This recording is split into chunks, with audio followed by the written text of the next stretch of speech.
Christopher, it might get dangerous from this point. Stay with Rocky for the time being, 13 ordered. I'll make sure to inform him once my meeting with the Earth Dragons is over. Yes, young master, Christopher replied. A moment later, Rocky rose up from the ground and opened his mouth, allowing his master's right-hand man to enter his mobile fortress. Hide deep underground for now, Rocky, 13 said. I'll call for you once I'm done. The magma Balboa nodded in response before submerging back to the ground. Once 13 was certain that there were no military drones following them, he activated his soul armor, instantly covering his entire body in a black suit of armor. The demonic helm on his head had 2 horns and exposed the green glow of his eyes, making him look quite sinister. The creation sphere, which was embedded in his chest, glowed bright green. Where's the cape? Erasmus asked in a teasing tone. Heroes and villains must always have a cape. That's the trend 300 years ago, 13 replied. Times have changed. Besides, I am no hero or villain. I'm just a cannon fodder. Erasmus chuckled and patted 13's shoulder. Fine, but you should at least wear a cape. You have these pointy horns, so you might as well play the part of a demon lord or something. You just want the 2 of us to match, right? Since you're wearing Valifor's mane, 13 pointed out. Of course, Erasmus admitted. Even when I was still human, I always wore capes. You know that, right?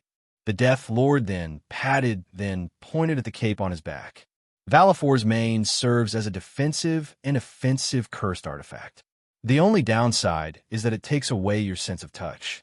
But since I'm an undead, this curse is negated.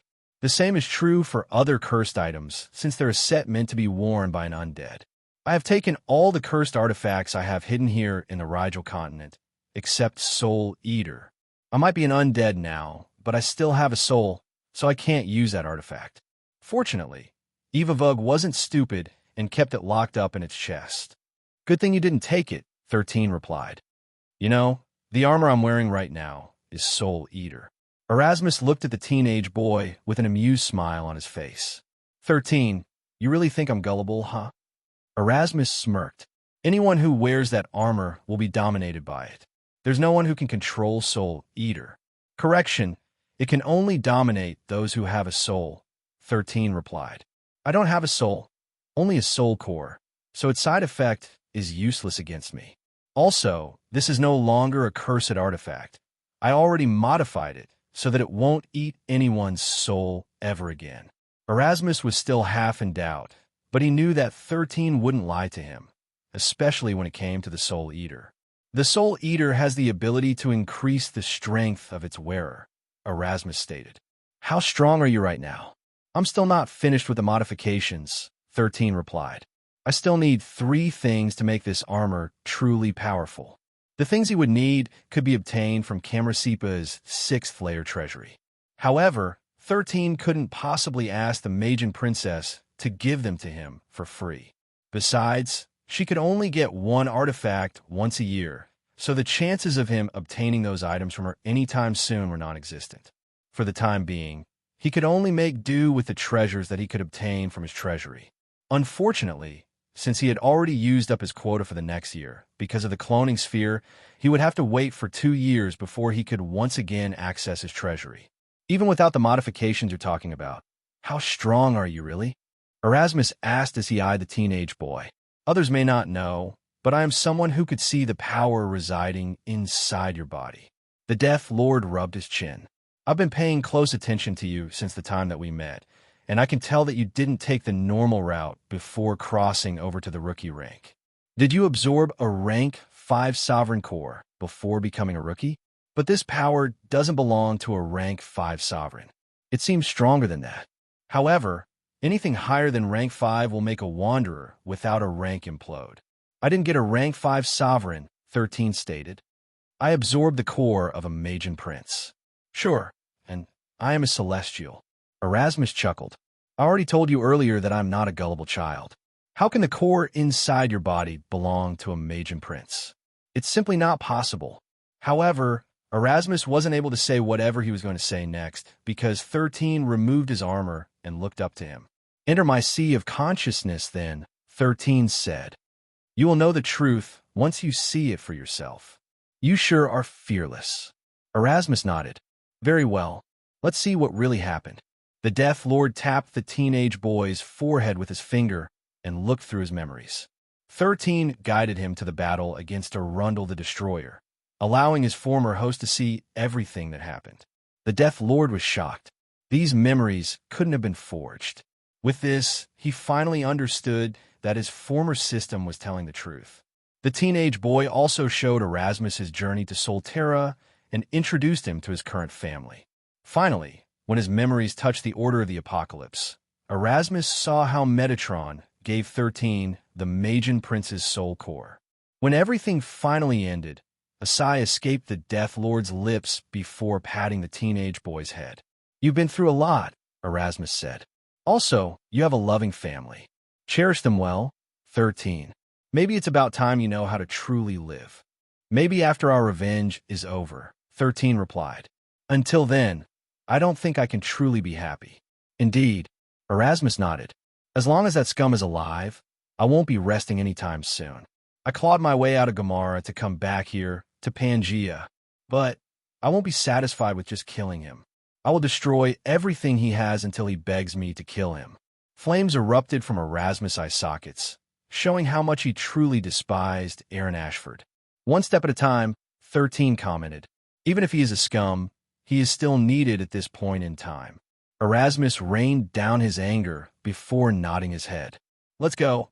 Erasmus looked in the direction where the Earth Dragons were located. Wear your armor and make sure to add a cape. Fine. 13 shook his head helplessly. It all goes back to the cape. 13 walked forward, and a black cape materialized behind his back, making him look like a demon lord made up of black steel. Do you think you can convince them? Erasmus asked as he summoned Jalrog, so that 13 could ride on the Centipede King's back. It's just 3 rank 9 sovereigns, 13 replied. They're not a big deal. A chuckle escaped Erasmus' lips before he nodded his head in agreement. After seeing what the boy had faced during his 3 years in Solterra, Erasmus no longer doubted 13's words. There was only one rookie in both Pangea and Solterra who could say those words, and that was none other than his old friend who had reunited with him after 300 years. The 3 Earth Dragons had always been guarding the Golden Dimensional Gate, which was located at the center of the Rigel continent. Many years had passed, and no one had dared to challenge them. Until now, that is, currently, the 3 Earth Dragons were looking at the guest Erasmus had brought to them. That way, both sides could reach a compromise. I'm a good friend of the Supreme Commander of the Alliance, and you may call me 13, 13 said. The reason why I came here is to negotiate a non-aggression pact. And you think we will agree to it? The leader of the Earth Dragons asked. It had been trying to appraise the mysterious individual's strength since the latter arrived, but no matter how much it tried, all its attempts failed. The 2 other Earth Dragons had done the same, but just like their leader, they failed to gauge the strength of the armored individual in front of them. Do you even have a choice? 13 asked. The humans have already pushed you this far. You can't even leave this spot because my people are targeting this dimensional gate of yours.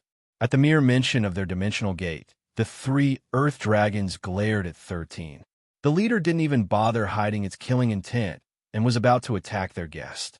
But before it could do that, it sensed something, and all the 3 Earth Dragons immediately went into defensive action.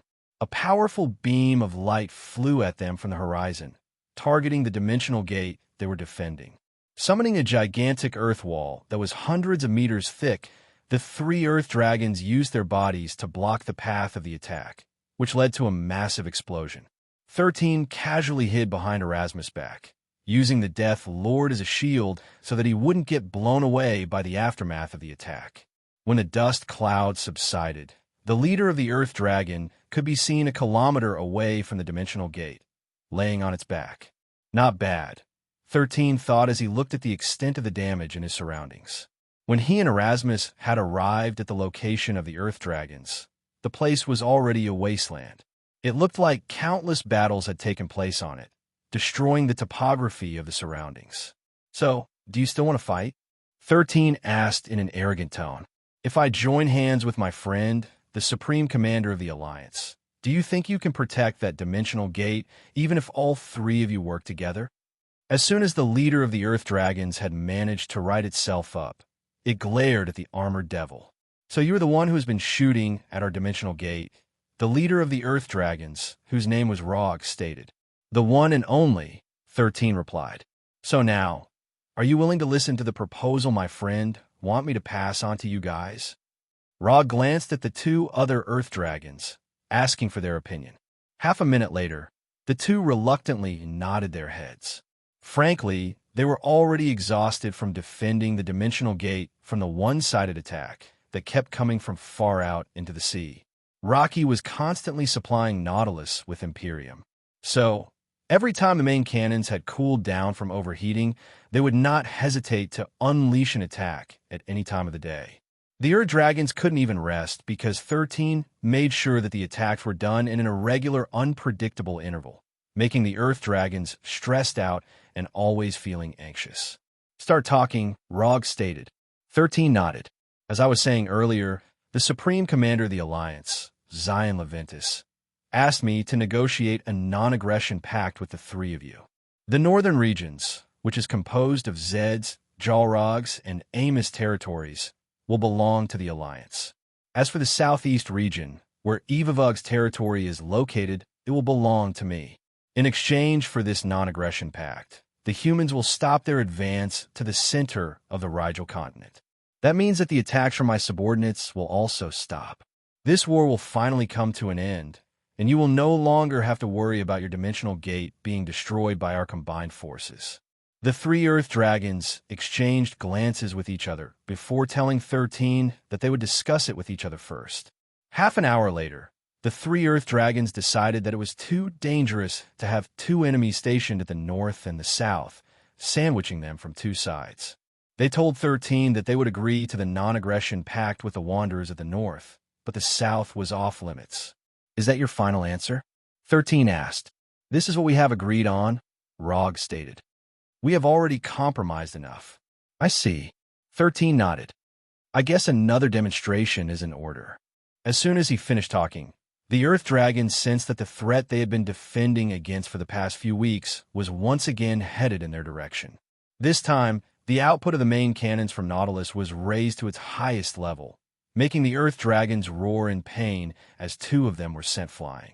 Erasmus had already taken 13 away to a safer place, and yet, the impact of the blast still caught them and blew them away from the center of the explosion. A giant mushroom dust cloud could be seen from the location of the dimensional gate, which made 13 sigh in his heart. After that attack, the main cannons will need some repairs, 13 thought. Nautilus will no longer be usable for the next few weeks. 13 knew that he needed to show the Earth Dragons that he was in possession of a weapon that was capable of not only destroying the dimensional gate, but also dealing great damage to their bodies. Rog and his comrades received moderate injuries from the attack, which made them understand that the bombardment they had received from the past few weeks was still not at its peak strength. If, at first, they still had some doubts about 13's ability to destroy the dimensional gate, then now they had none. So, are you going to agree to my proposal, or shall we all go to war? 13 asked. This time, you should prepare yourselves because there will be no turning back if we don't reach an agreement today. The teenage boy knew that after showing off the extent of his might, the perfect time to bluff his enemies had arrived. After his show of force, the chances of them agreeing to his demand were relatively higher compared to earlier. Just as he expected, the Earth Dragons reluctantly agreed to the non-aggression pact. Right now, they simply had no choice but to accept it, especially after being shown such destructive power. My friend, Zion Leventis, will arrive here in an hour, 13 stated. He is the Supreme Commander of the Alliance, and you will need to smooth things out with him. Although he is just a child, do not underestimate or look down on him. He is the one who convinced me to form an alliance with him and attack the Dimensional Gate, while he led his army to deal with the commanders of your armies.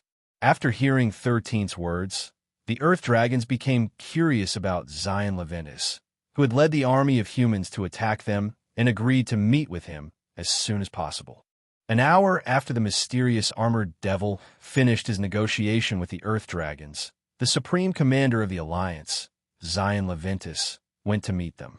Even though the Earth Dragons had been told beforehand that the supreme commander of the Alliance was just a young human, they were still surprised to see that the one that bested their armies was a mere rookie. 13 was well aware that the reason why the Earth Dragons were guarding the gate was to wait until it fully matured. Once it was mature enough, it could allow a Magian prince to cross over to Pangea, which would be the end of their mission. 13 glanced at the dimensional gate, which had grown relatively smaller after his persistent attacks on it. At most, this gate will need 10 years to fully open, 13 thought. That is more than enough time to make the necessary preparations on my end. Simply put, just like the Earth Dragons, he also needed time to bolster his forces and technology. Of course, the Earth Dragons weren't aware that the reason why 13 created Project Athena was to deal with such powerful threats that might one day appear in the world. If Nautilus was already a threat to most djinns and magents, Athena would make them wish that they never listened to his proposal for a non-aggression pact. With this, we have reached an agreement, 13 said after they had finalized their talks. Don't worry, I know you guys have been very bored watching that dimensional gate for a very long time. A few hours from now, some of my people will come and build something that you guys will definitely enjoy. Something we will enjoy? Rog, who was still regenerating his injuries, snorted. What do you humans possibly possess that we will find entertaining? You'll see later, 13 replied. Actually, it is already on its way. Just wait for an hour, and you will understand what I'm talking about. Although Rog was still unconvinced, he no longer cared whether the human was lying or not. The most important thing was that they no longer needed to worry about any attacks that were coming from the armored devil. They were not really worried about the human army.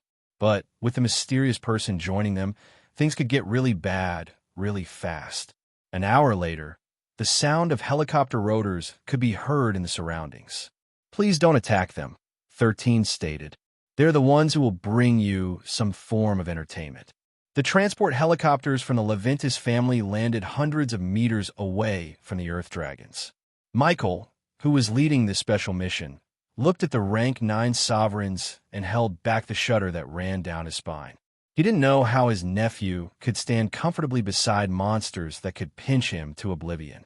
Still, since they were asked to come for a reason, he decided to simply watch for now.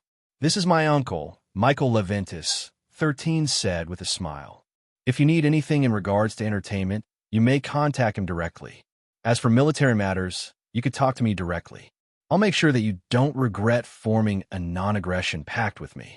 The Earth Dragons watched as the humans started drilling and erecting steel pillars a few hundred meters away from them. All these workers were engineers from the Leventis family, and this was their first time being in close proximity with rank 9 sovereigns.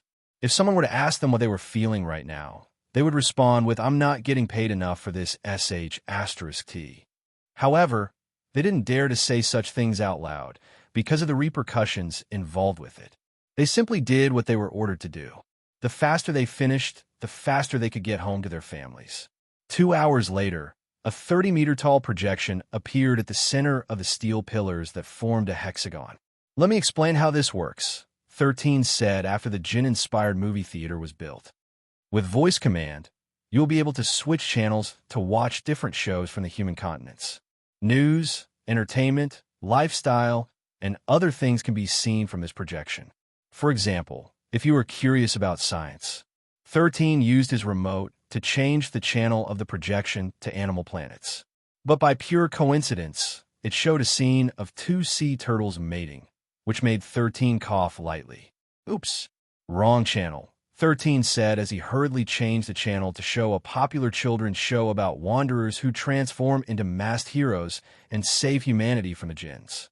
Michael and the other engineers sucked in a deep breath, fearing that the Earth Dragons would be offended by seeing djinns losing to humans. However, to their surprise, the Earth Dragons watched the show with solemn gazes while chatting with each other. Do humans really have those giant things made up of metal that shoot those beams? Rog asked. We call those giant robots, 13 replied. And yes, humans do have them. No, we don't. Michael and the engineers almost shouted in unison, but they were able to hold back their words. If humans really had giant robots that could shoot laser beams, they would have defeated the Jinns who conquered the Rigel continent long ago. I'll teach you guys how to navigate the channel, as well as search for shows that you might like. 13 stated. You can also watch movies, but there is a separate subscription fee for it. What are subscriptions? It's something that you need to pay to unlock certain shows that are exclusive on the Levinas channel. How to pay for them? Well, a few Beast Cores and Imperium mines will do the trick. Don't worry, the Levinas family can act as an intermediary for you guys. We will even give you discounts. Michael could feel cold sweat forming on his forehead because his nephew was truly fearless. The fact that he dared to scam Earth Dragons to pay subscription fees with mining rights to Imperium mines and other precious resources near the center of the Rigel continent was very daring. However, it would also make Zion extremely rich. Just as 13 expected, the Earth Dragons had really been very bored with their duties, so having something else to watch aside from their dimensional gate really piqued their interest. He stayed with them for a few hours, telling the Earth Dragons what shows to watch. Just like humans, the Earth Dragons had different interests. Rog preferred watching the news, while the other Earth Dragon, named Brasm, liked to watch the history of Pangea. The last Earth Dragon, Indy, who seemed to be a female Earth Dragon, seemed to have taken a liking to watching drama shows. Since the three of them liked to watch different things, 13 decided to scam. Errr helped them achieve what they wanted. With the three Earth Dragons' unanimous approval, the Levinas family was given exclusive mining rights to a large palladium mine and a small Imperium mine, which were only 20 miles away from the location of the Earth Dragons. In return, 2 additional movie theaters would be built, allowing the 3 Earth Dragons to watch the things that they wanted to watch without conflicts. Jinns and Magians, especially those who had reached a high enough rank, always craved something new. This was why some of them had formed mutual and beneficial relationships with the human kingdoms and formed a non-aggression pact with them. 13 planned to do the same with the Rigel continent, distracting the Earth Dragons from amassing their armies to repel the Wanderers from their lands. Also, after having a talk with Zed, Evavug, and Erasmus, 13 understood that the Earth Dragons weren't as bloodthirsty as the other Jinns and Magians. They were defensive monsters by nature, so they wouldn't really take the initiative to attack unless they were ordered or provoked into it. Since the possibility for a dialogue was high, 13 decided to throw them a few carrots to smooth things out. Naturally, he didn't plan to let the Alliance make contact with them. He and his uncle, Michael, handled all communications between the Earth Dragons and the Wanderers. That way, the monarchs and the other prestigious families wouldn't be able to share the pie he had prepared for himself. If his relationship with the Earth Dragons also improved within the next few years, he might even be able to bring them to his side. This was going to be a long-term plan, but with Erasmus aiding him from the side, the possibility existed. Some people in the Alliance might take advantage of you guys, 13 said with a serious expression on his face. So, if anyone proclaiming that they belong to the monarch clans or the prestigious families appear, feel free to repel them. If they remain stubborn, feel free to attack them. Tell them that you only deal with Zion Levinas. If they persist, contact me or my uncle Michael. We will deal with them for your sake. You're surprisingly a good human, Rog said. Very well. We will do as you say. Good. 13 smiled like the third-rate villain cannon fodder like he was. Let's all have a happy and long-lasting cooperation between us. The Earth Dragons, who had the ability to change into smaller beast humanoid forms that were over 2 meters tall, shook hands with the teenage boy. They were not aware that the smile on 13's face wasn't out of sincerity. No, it was the smile of a no-good human who was already busy formulating plans on how to make the Earth Dragons abandon their master. I jumped to his bandwagon. 13 returned to the Alliance after his negotiation with the Earth Dragons ended. When he came back, he was welcomed with the sight of the 69th Battalion and the Valkyries, as well as the other high-ranking officers of the Allied armies, looking at him with solemn expressions on their faces.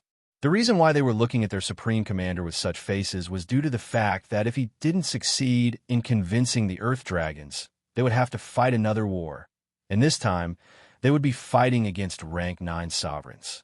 Rank 8 and rank 9 monsters were on very different levels. Even if all the monarchs appeared on the battlefield, and the 10 thrones accompanied them, their chances of winning were quite low. The reason for this was that the monarchs were afraid of dying. Aside from Lawrence, who had a rebirth ability, the other monarchs wouldn't dare throw their lives in a battle with a very low chance of winning. This was also why many believed that the upcoming invasion in the Cygni continent would end up the same way the Antares and the Rigel continent ended.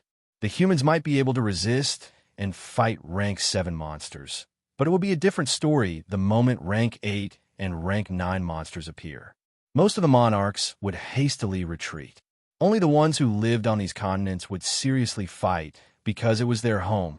What's the result of the negotiation? Wendell asked. Did they agree to a non-aggression pact? The monarch had been observing Zion's face since the time he had arrived, but he couldn't tell if they succeeded or not because his face was very calm. Instead of answering, 13 scanned the faces of those who had gathered to meet him before giving them a thumbs up. We managed to reach a compromise, 13 said. The northern region is ours.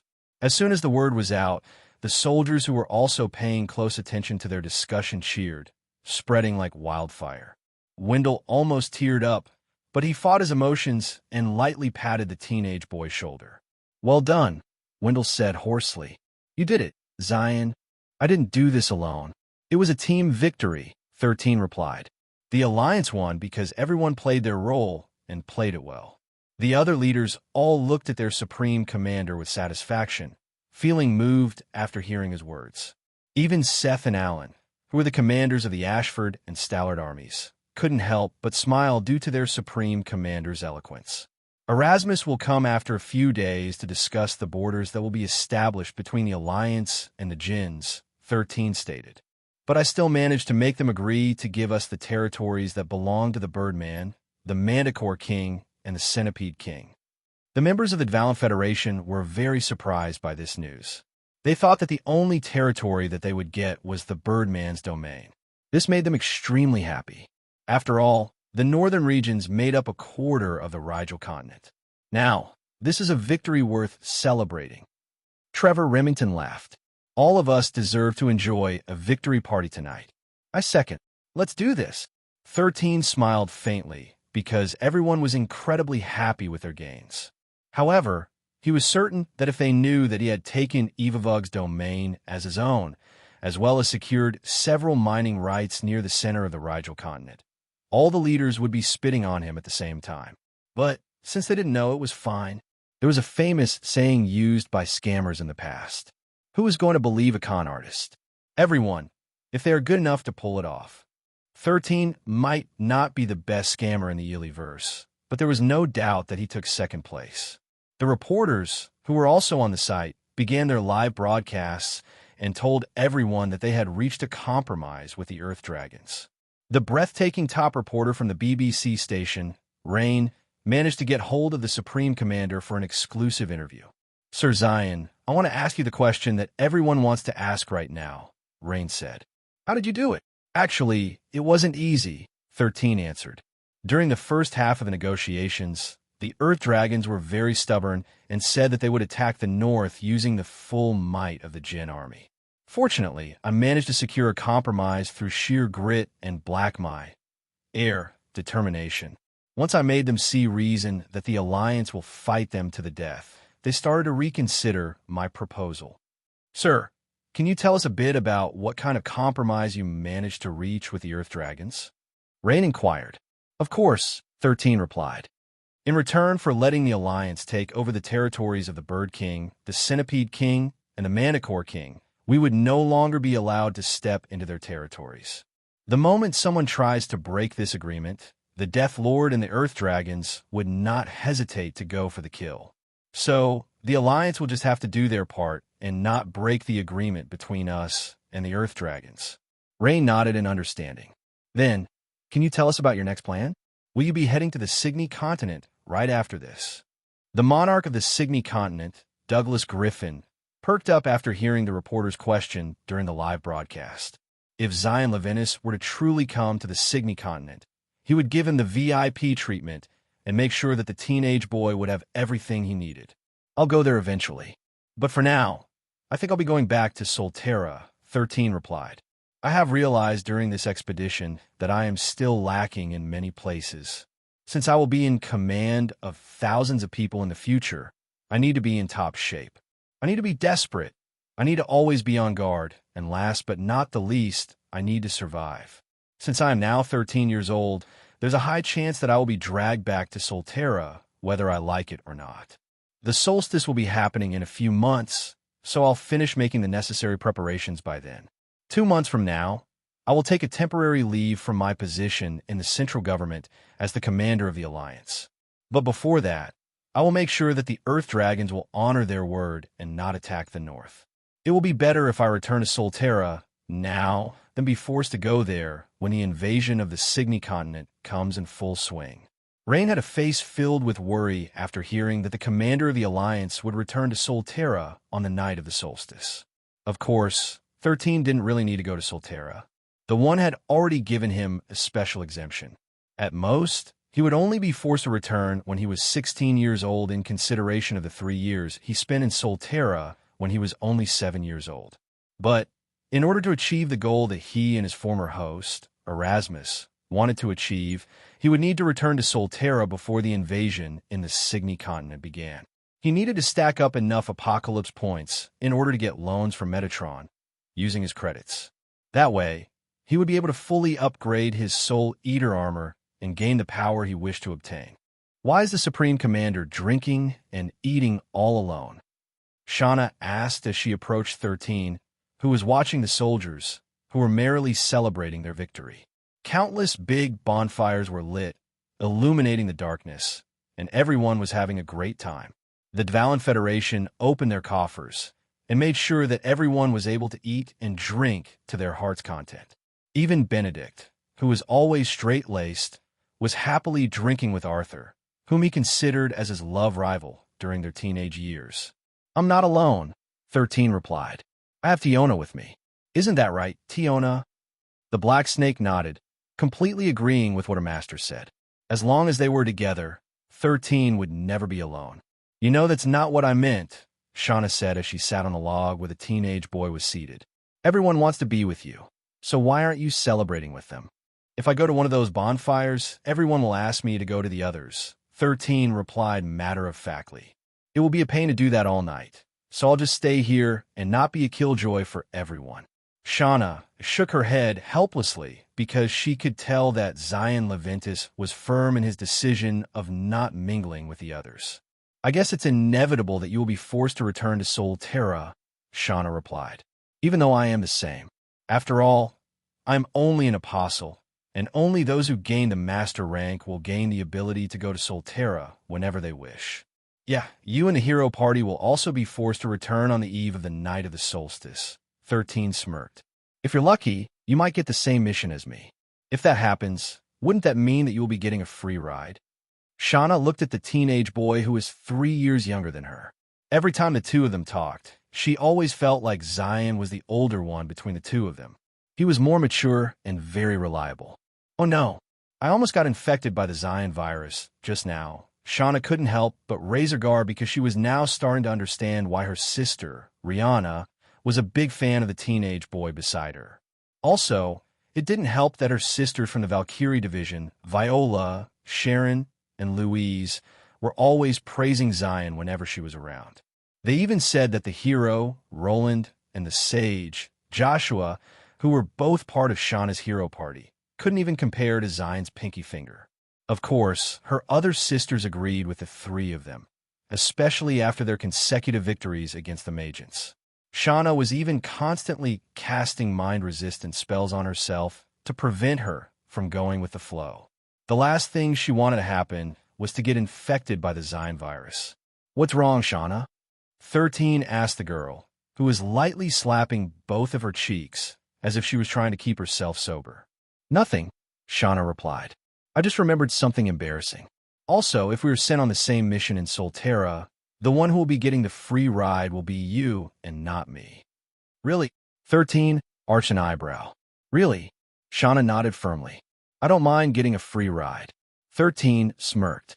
But knowing the one, I'm sure I would once again be sent to a very dangerous place. If Shauna will be having the same mission as I do, it will be very dangerous for her.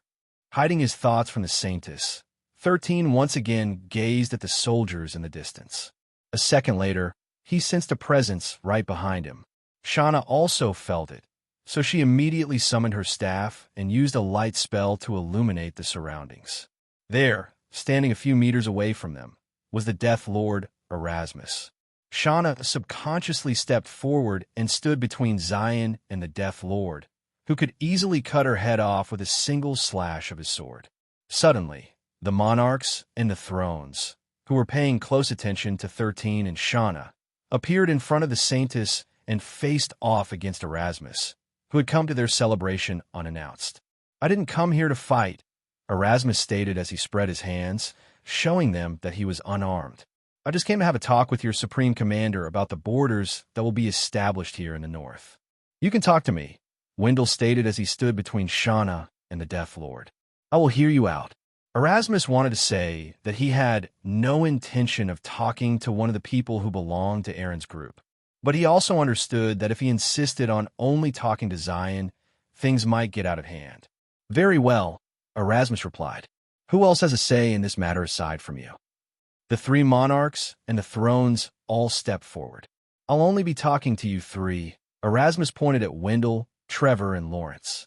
"The rest can go back to whatever you were doing." 13 eyed his former host, while the latter gave him a telepathic message. "That young lady is good," Erasmus said. "She tried to protect you knowing that she's no match against me. Next time, just send me a message," 13 replied. "Things might spiral out of control if the Alliance thinks that the Jinns will break the agreement first." Indeed, Erasmus commented before leaving with the three monarchs. After the three had disappeared from the camp, the soldiers, who had thought that they were under attack, were still on high alert. Because of this, 13 needed to do some damage control and explain to them that the Death Lord was a nocturnal monster and only came to their camp to discuss the details of the non-aggression pact. Fortunately, everyone had strong faith in Zion, so when his explanation ended, the soldiers returned to their merry-making. But just as he expected, the liveliness had lessened a bit. Everyone was still subconsciously on guard just in case something happened. After making sure that everyone knew the reason for Erasmus' visit, he decided to retire for the night. Shauna, who had been rattled by the sudden appearance of the Death Lord, also decided that she had enough excitement for one night and went to bed. Now that the Alliance had finally finished their mission, they would be returning to their posts. Some would also go to the Cygni continent in order to help the defenders defend their home. But since 13 would no longer be around to command them, their chain of command would revert back to their usual commanders. Also, there were other stuff that would have to be dealt with, like the split of lands between the members of the Alliance. A different battlefield would have to be fought, but this time he would not be contending with the Jinns and Magians. No, he needed to fight against the greed of humanity, which was almost always insatiable. Fortunately, 13 had secured Evavug's domain, as well as a few other resources near the center of the Rigel continent. Even if the Levinas family yielded a bit of their shares to the Ashford and Staller clans, it wouldn't matter in the long run. 13 had his own resources to mine, which could further increase the more he made the Earth Dragons happy with the technology and comforts that he would be introducing to them very soon. A week after the non-aggression pact between the Alliance and the Jinns was signed, Rog was slumped on a comfortable couch while watching the news on the giant projection in front of him. "This is the life," Rog said as he munched on some potato chips, then chugged a bottle of soda. "Damn, I wish Zion showed up years ago." The young man did not only create 3 projections, one for each of them, but he also supplied them with snacks like potato chips, burgers, and pizza, which were delivered once an hour through a one-way teleporter that had been built near the dimensional gate. The 3 Earth Dragons, who were now in their demi-human forms, were also given food menus and catalogs that range from furniture, clothes, and accessories to miscellaneous items. Simply put, they could have anything they wanted free of charge, which made their impression of the Supreme Commander of the Alliance raised by a notch. Since he was watching the news, Rob became aware of the worldwide celebrations that were being hosted all over Pangea. He found all of them funny, but in the end, he didn't feel bad about having a non-aggression pact with the humans, especially with what Zion had been doing for them. As the Earth Dragon was thinking of the teenage boy, the sound of a helicopter reached his ears. The markings on the helicopter belonged to the Leventis family, so no djinns or magents dared to attack it. After all, the helicopter had one purpose and one purpose only: to bring the Supreme Commander of the Alliance to where the Earth Dragons were and have a chat with them. The moment 13 stepped out of the helicopter, the 3 Earth Dragons approached him with smiles on their faces. "It's been a few days since you last came here, Zion," Rog said. "I saw what you've been doing in the news, so I thought that you would not come back and see us again." "Nonsense," 13 replied. "Lord Rog, Lord Brasm, and Lady Indy are very important to me, so I'll make time for my busy schedule to meet the 3 of you. By the way, what do you think of the services that the Leventis family is giving you guys? Do you have any concerns about it?" "Well, so far, so good," Rog answered. "However, it is quite a long wait for our items to be delivered. Also, the things that can be sent through the transporter are limited. Since Brasm and Indy also want other things, we need to take turns on having our items sent to us." 13 nodded in understanding. "It's quite unfortunate that we don't have enough mithril mines available right now. If only we have more mithril, then we can make that transporter 3 times bigger and construct a transporter for each of you. That way, you guys don't need to take turns in asking for whatever you wish to have delivered here. Right now, only 3 boxes of potato chips can be delivered at a time. But if we modified the transporter with mithril, we could send 12 boxes of potato chips every hour. We can also send large quantities of burgers, pizzas, and soda." "It's a shame, really." Rog laughed and lightly patted the teenage boy's shoulders. "Hey, it's just mithril, right? My subordinates found 140 miles in that direction," Rog said. "I'll allow you to mine them without being harassed by my subordinates." "Say no more, Lord Rog. We will definitely modify this transporter as soon as possible. We will also build 1 transporter for each one of you." "What? You want to try grilling burgers on your own?" "Of course, we will send you the best grilling set, the best burger patties, and the most delicious burger buns available, free of charge."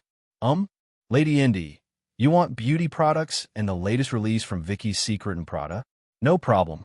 Let me just measure your 3 sizes, and I'll ask them to make you a set of clothes." "Pay me?"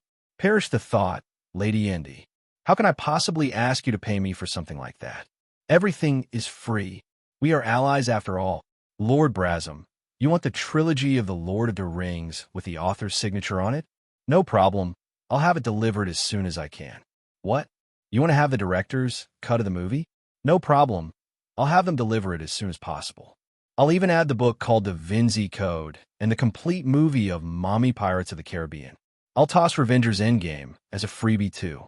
The Earth Dragons were extremely happy and looked at Zion as if he was the most understanding human that they had seen in the world.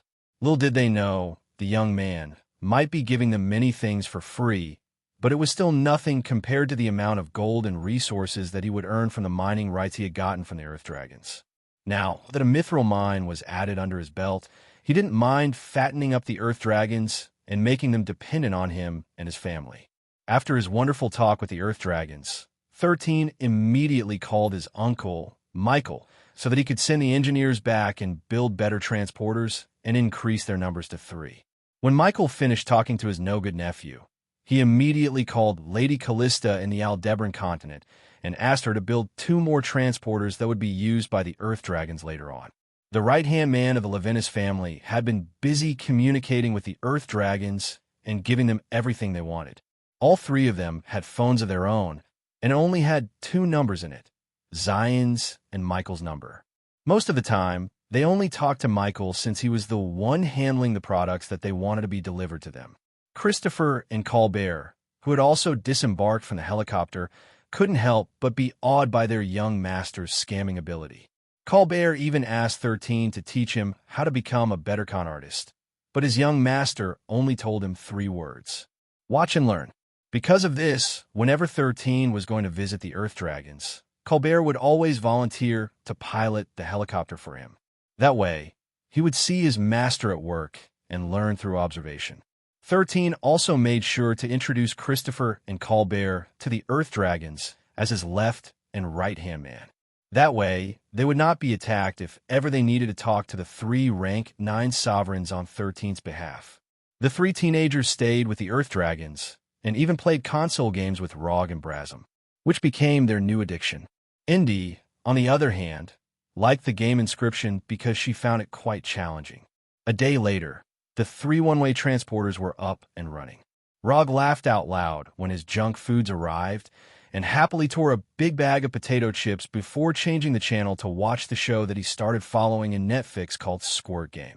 The 2 other Earth Dragons also took the packages they ordered and ate the foods that they asked for Michael. Good. Eat a lot and become couch potatoes. 13 laughed internally as he told his uncle the coordinates of the mithril mine that was now under their control. Since they were getting short on manpower, Michael didn't hesitate and asked for more engineers to be sent to the Rigel continent so that they could start mining right away. This nephew of mine really knows how to do business, Michael thought.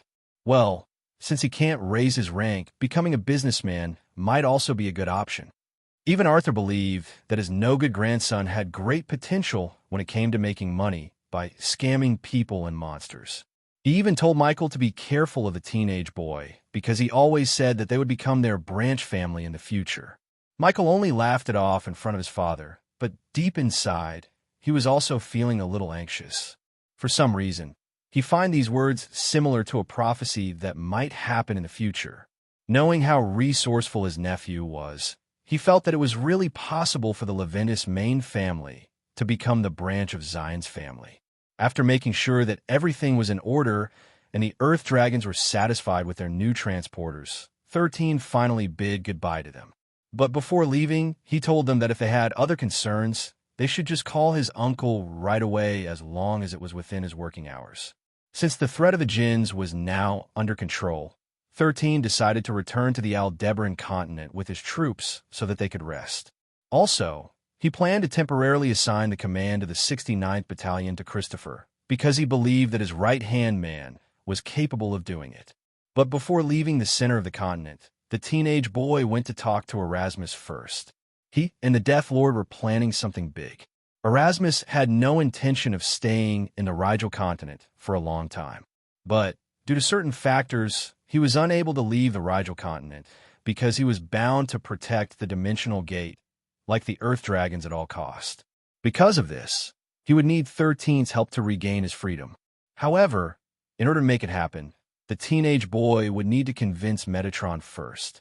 He knew that it wouldn't be easy, but he believed that if he used the right words, the chances of his mission succeeding would increase drastically. In all honesty, the thing that he was most worried about was his next missions in Solterra. Knowing the one, he was certain that the God of Wanderers wouldn't send him to a normal mission. So as a safety precaution, he needed to prepare in advance. However, no matter what obstacle he faced, 13 wouldn't allow them to get the better of him. After all, he now had a family waiting for his return and an old friend who needed his help to exact his revenge on Aaron Ashford, whom he hated the most in the world of Pangea. How long do you think it will take? Erasmus asked when he was certain that 13's subordinates wouldn't hear their discussion. Until the Signy invasion ends, 13 replied. So, 3 to 5 years. Erasmus rubbed his chin. I've already waited for 300 years. A few more years will not be a problem. 13 nodded. It's good to know that you still look at the bigger picture. That's the problem, Erasmus replied. Only you and I are looking at the bigger picture. The rest just want to gain benefits and squeeze each other dry. 13 nodded in agreement, because it was the truth. Make sure to send any valuable monster parts to the transporter that I built for you, 13 said. My father is getting better at his craft. Sooner or later, he will be able to craft mythical and above even without my help. I have my cursed artifact with me, so just give those weapons to your people, Erasmus stated. They will need it more than I do. Understood. 13 looked at his former host with pride. I'll do my best, so you should also do your best to break through to rank 9 within 3 to 5 years. Erasmus chuckled. You make it sound so easy, but I'll see what I can do. If you need my help, you know where to find me. 13 nodded and handed Erasmus a military-grade cell phone. It is connected to Athena, so you can contact me as long as I am in Pangea, 13 said. I'll be here until the night of the solstice, so if you need something, I'll have it sent right away. Well, the good thing about being an undead is that we don't really need to eat and drink, Erasmus smirked. Still, I feel a little jealous of the Earth Dragons because they seem to be enjoying life. Perhaps after killing that bastard, I can focus my attention on how to form a flesh body and truly live my second life. 13 smiled faintly. Well, I will also do my best to help you. I'm sure the two of us can come up with something. As the system of cannon fodders, 13 did have some effective ways to give Erasmus what he wanted. However, it required luck, vast resources, and fortuitous encounters to find these extremely rare herbs, which could be used to make an elixir. Also, because of Erasmus' current rank, there were other things that needed to be added to ensure that his new body would be able to hold his strength. One step at a time, 13 thought. There's no need to rush. As long as I'm alive, I can do it. 13 first need to survive his missions in Solterra and earn more apocalypse points to strengthen himself with divine-grade artifacts. He also needed to repair and modify Nautilus. This project would need a month to complete, but once he had finished calibrating the ship, he was certain that it would be stronger after its trial run. He was already looking forward to checking the recorded data during this expedition. If Nautilus main cannons wouldn't go out of commission after firing the same output that made the Earth Dragons accept his proposal, then he would have more leeway to use it effectively in the future. I'll go now, 13 said. Be safe until I return from Solterra, Erasmus. You too. Erasmus chuckled before lightly patting the teenage boy's head. I am strong, and not even the monarchs of this world can kill me easily. You, on the other hand, are just a rookie. I don't know where the One is planning to send you on the night of the solstice, but I wish that he will have mercy and give you a normal mission for once. 13 nodded because he, too, wished that he would get a simple mission this time around. Well then, I'll see you later, 13 said as he reached out his hand for a handshake. See you later, 13, Erasmus smirked, but he took the boy's hand and shook it twice before letting go. I look forward to hearing the adventures that you will be doing this time around. After bidding their farewell, 13 left the ruins where Erasmus lived and went back to the helicopter, where Christopher and Colbert were waiting for him. Where are we headed now, young master? Colbert asked. Back to the north, 13 replied. Our duty here is done. Colbert nodded and waited for his young master to climb the helicopter before he, too, boarded it. This trip to the Rigel continent is truly full of surprises, 13 thought as he looked down on the ground from the window of the helicopter. Coming here was worth it. At first, he only came to the Rigel continent to train his people, get the cursed artifacts, and acquire some resources while he was at it.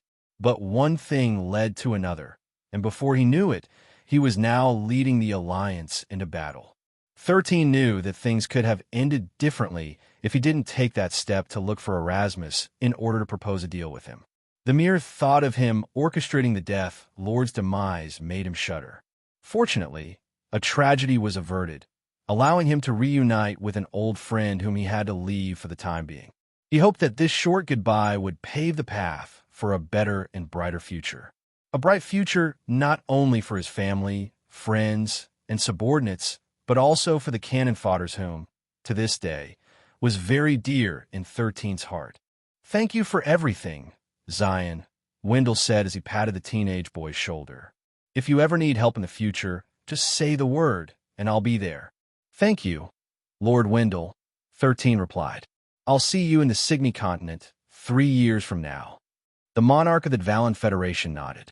The young man shook hands with Wendell, then with the rest of the thrones of the Dvalin Federation before walking towards the Leventis carrier, which he and the 69th Battalion would be riding for their return trip. As he walked toward the ship, the soldiers of the Alliance saluted him, showing their respect to their supreme commander who had achieved a legendary feat in Pangea. The 69th Battalion, who was marching behind their battalion commander, wearing their light green military uniforms, couldn't be prouder of themselves for being the subordinates of such a person. The uniform they had hated in the past now served as the symbol of honor for being part of the Green Lanterns. This trip to the Rigel continent had not only shown them the horrors of the djinns and magents, but also the ability of the human race to persevere against all odds. As these brave young men and women boarded the aircraft carrier, 13 couldn't help but sigh, thinking how they had come a long way. They were no longer the rookie soldiers they were when they first landed on the Rigel continent, but seasoned veterans who had fought in one of the greatest wars in the history of Pangea. A story that will be commemorated for all time, giving the 69th Battalion a spot in the pages of history. Everyone salute. 13 ordered as he saluted the members of the Alliance who had come to send them off. The members of the 69th Battalion did as they were told. They lined up at the side of the carrier, saluting their fellow soldiers who had fought alongside them in battle. 13's gaze landed on the Valkyries who had also come to send them off. They would return with the Grand and Field Marshal to the Sirius continent after 2 days. When his gaze landed on Shauna, the young lady ended her salute and waved at him. 13 smiled faintly and waved back at her. Viola, Sharon, and Louise also waved back at him, with Sharon even giving him a flying kiss. The 3 ladies had already contacted Shauna's sister, Rihanna, and the 4 of them decided to create the Zion fan club, which made 13's liver itch when he found out about it. A few minutes later, a loud horn was sounded on the aircraft carrier, warning everyone that they were about to set sail. Slowly but surely, the ship started to move away from the Dvalin port. Their next destination was the Aldebaran continent. Arthur and Michael would leave sometime in the afternoon using the Levinus private jet, which would allow them to get home faster. 13 knew that the journey through the sea was longer, but he thought that it would be a good idea to spend more time with his subordinates. After all, he wouldn't be able to see them again for some time. Once he arrived in the Aldebaran continent, he would ask his superiors for a temporary leave in order to prepare for his mission in Solterra. Of course, that was only an excuse. 13's real goal was to repair the main cannons of the Nautilus, as well as modify it in preparation for the Djinn invasion in the Signy continent. He couldn't afford to let other people repair it, so he would have to do it on his own, with the help of the trolls and ogres under his command. Erasmus had also given 13 many high-quality monster parts, which the teenager planned to give his father, who would then use it to craft weapons and armor for his monster army. When the Dvalin port was no longer in sight, 13 returned to his quarters with Christopher and Colbert. His left and right-hand man would be handling the 69th Battalion on his behalf while he was away, so he planned to give them some training regimen that would keep his soldiers busy.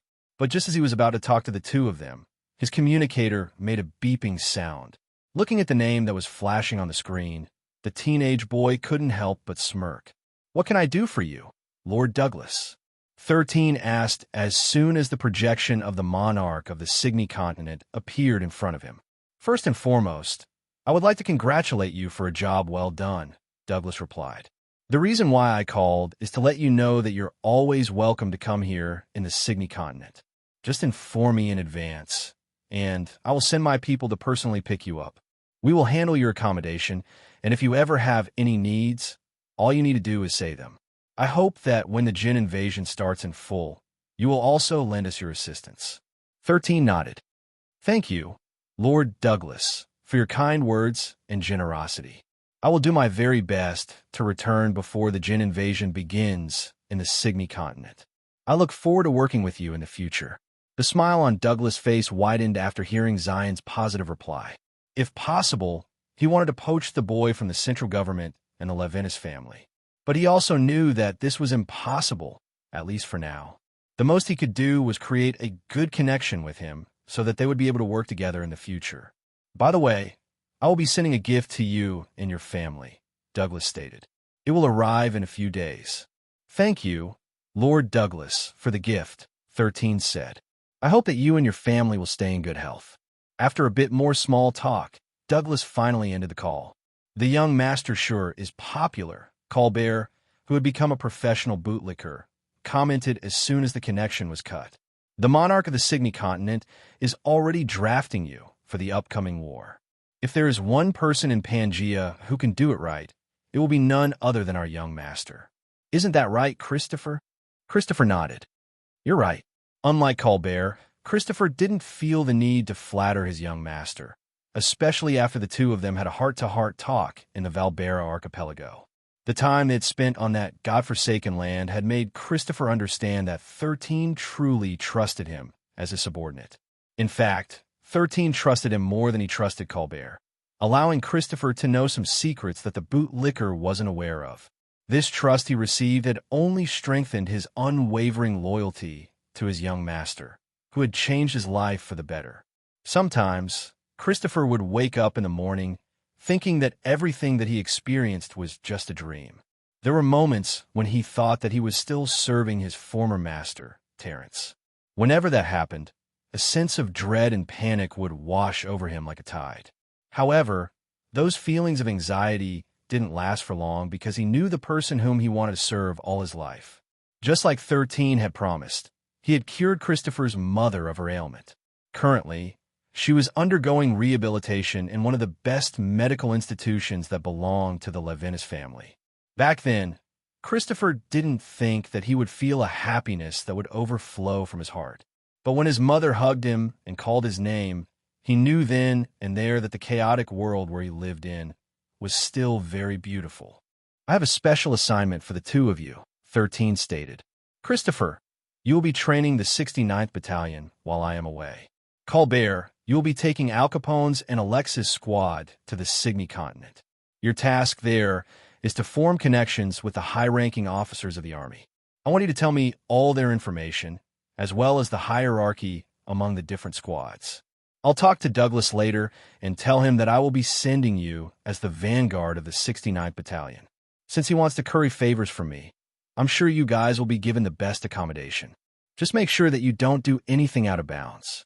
You will be staying there for a few years, so make sure to build connections. Do I make myself clear?" "Leave it to me, young master," Colbert replied with a smile.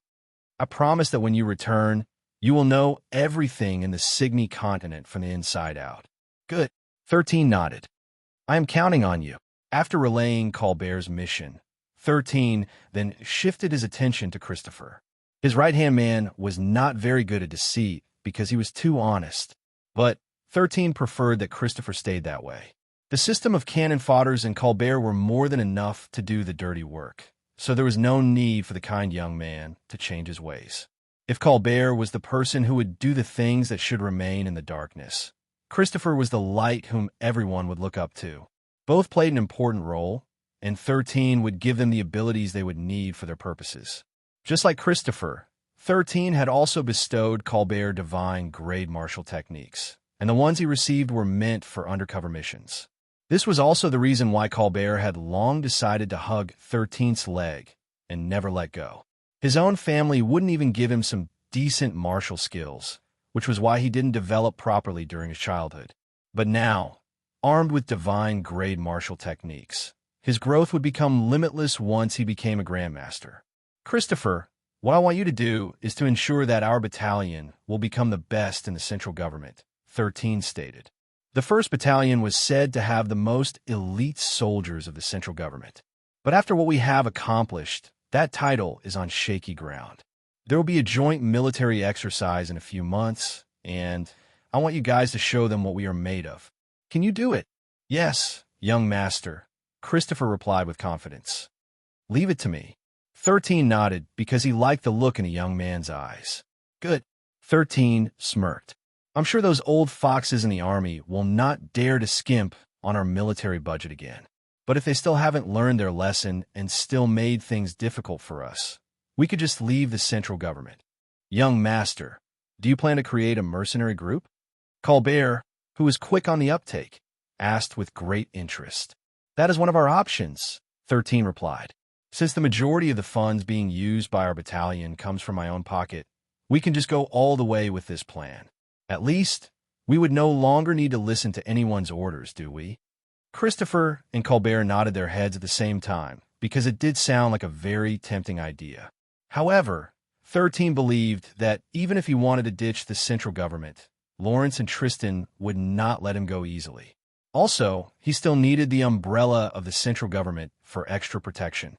While having his own mercenary group sounds good on paper, it would also mean that they wouldn't have any strong backing. An organization with a monarch backing, it was different from an organization backed by a rookie. Right now, 13 needed to stand on the shoulders of giants so that he could do more things without worrying about others trying to get in his way. The three continued to talk more about their plans until lunchtime. Meanwhile, somewhere in the Dvalin Federation, Shauna was talking to the members of the Hero Party through their group chat. "Are you really going back to the Sirius continent?" The sage of the Hero Party, Joshua, asked with a smile. "Why don't you just head straight here in the Signy continent? The lower-tier gates are starting to open one by one. We've been quite busy dealing with a few of them for the past few days. I can't go there right now because my mother and sister asked me to come home first," Shauna replied. "But I intend to go there and fight alongside you guys until the night of the solstice." Joshua nodded in understanding. "Yes, it's almost that time of the year again. I'm sure all of us will be forced to return to Solterra as well. I hope that we will be on the same mission on that day," Roland commented. "It will be easier to work with people that we are familiar with after all." The other members of the Hero Party agreed with the hero's statement. Their party was composed of teenagers who had the rank of apostles and elite. They were considered as the prodigies of their generation. Only the main scions of the monarch clans could match their prestige. However, there was one existence that had now surpassed the popularity and influence that they currently possessed. Of course, it was none other than Zion Leventis. Although he was younger than them, they knew that aside from their ranks, they didn't have anything else that could beat the legendary rookie of the Leventis family. As much as Roland, Joshua, the scions of the monarch clans, and the prestigious families didn't want to admit it, they had no choice but to accept that Zion was above them. While they were truly the cream of the crop, their achievements paled in comparison to what he had achieved. These prodigies could only feel relief knowing that the teenage boy would remain as a rookie for life. Because if not for that, they believed that they would be left behind in the dust once he started breaking through the rookie rank. "Make sure to bring souvenirs from the Sirius continent," the sorceress, Erica, who had long, dark blue hair, commented. "Also, shouldn't we be doing that now?" If Shauna were to approach him, then I think that he would agree to it easily. "Doing what?" Shauna blinked in confusion. "Approach who?" "It's about Zion, the second swordsman of the Hero Party," Derek answered. "We all agreed that if he wins the war against the Djinns and Magians, we will invite him to our party to become our official member." Shauna blinked once then twice after hearing Derek's statement. She pondered for a bit, but she just couldn't see 13 joining their party, even if she asked him personally.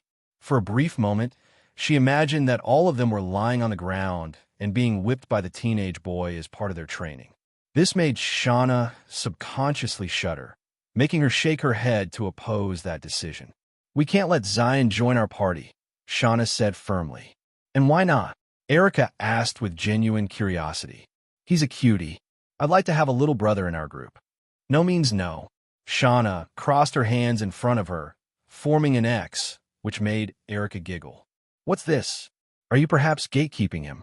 Erica asked in a teasing tone. "Are you waiting for him to grow up so that you can date him officially?" Roland and Joshua had a frown on their face as they told Erica to stop teasing Shauna. The sorceress giggled before giving the two guys who had a crush on their saintess the stop getting jealous look. "If Shauna thinks that inviting him is not a good idea, then we should listen to her," Roland said. "Yeah, I agree with Roland," Joshua stated. "Adding more people might not be a good idea because it might disrupt the harmony of the group." Shauna, who had been given the support of the two guys, sighed in relief as if she had just escaped the death penalty. As much as she wanted Zion to be part of their group, she also knew that having him around would definitely not be all sunshine and rainbows. After being around the teenage boy for quite a while, she understood that Zion was always moving forward to reach a certain goal. Just like what her sister, Rihanna, said, everything he did had a reason. After half a year of being with him, I wouldn't be surprised if he turned all of us into his subordinates, Shauna thought. The Zion virus is really strong. Even Erica, who has very strong willpower, will definitely become a harmless kitten if she spends time with him. I must not let that happen. While she didn't know if she was just being overprotective of her party or being overprotective of Zion, Shauna didn't want him to interact with their group, especially with the girls. She had seen how her sisters Viola, Sharon, and Louise had become 13's fans, and she didn't want the same thing to happen to the girls in the hero party. Okay, let's stop talking about Zion Leventis, Joshua stated. Let's talk about what we're going to do after Shauna rejoins our group. Since the lower-tier gates in the Signy continent had been appearing more frequently as of late, the soldiers and mercenaries, as well as the volunteer army that was keeping the population safe, were always busy. The majority of the people had already evacuated from the continent. However, there were still many who were being stubborn and refused to leave. At that moment, a siren sounded from the hero party's room, making Roland and Joshua click their tongues at the same time. "Talk to you later, Shauna," Roland stated. "It seems that we need to mobilize again." After saying those words, the hero party left the room in order to fulfill the duty that was the reason for their existence. 2 months after the battle in the Rigel continent ended, Gerald and Alessia watched as their 8-year-old daughter, Remy, fought against their son, Zion, in a sparring match. "Remy has improved a lot," Gerald said. "She's faster now. I'm sure that when her first wandering comes, she'll be more than ready to clear it." "I pray for that as well," Alessia replied. "Zion is making sure to train her properly." The two watched as Remy rained a flurry of kicks and punches toward Zion, which the latter dodged with ease. "That's it," 13 commented. "Even if your blows don't land, do not get frustrated and make sure to focus on your footwork." Remy replied with a shout as she tried to use a sweeping kick against her brother. Having predicted this move, 13 jumped back, evading her attack with ease. While the two were busy sparring, 3 people casually entered the lawn of the Leventis residence, making Gerald and Alessia smile. "Mother, you've come," Gerald said as he hastily offered a chair for his mother to sit on. "You should have told us that you were coming." "It's fine," Lady Callista replied as she sat on the chair that was given to her. "I just felt like visiting my grandchildren, so I came without notice." Her gaze then wandered to Remy. As she observed the match, she noticed that her fighting style was something she hadn't seen before.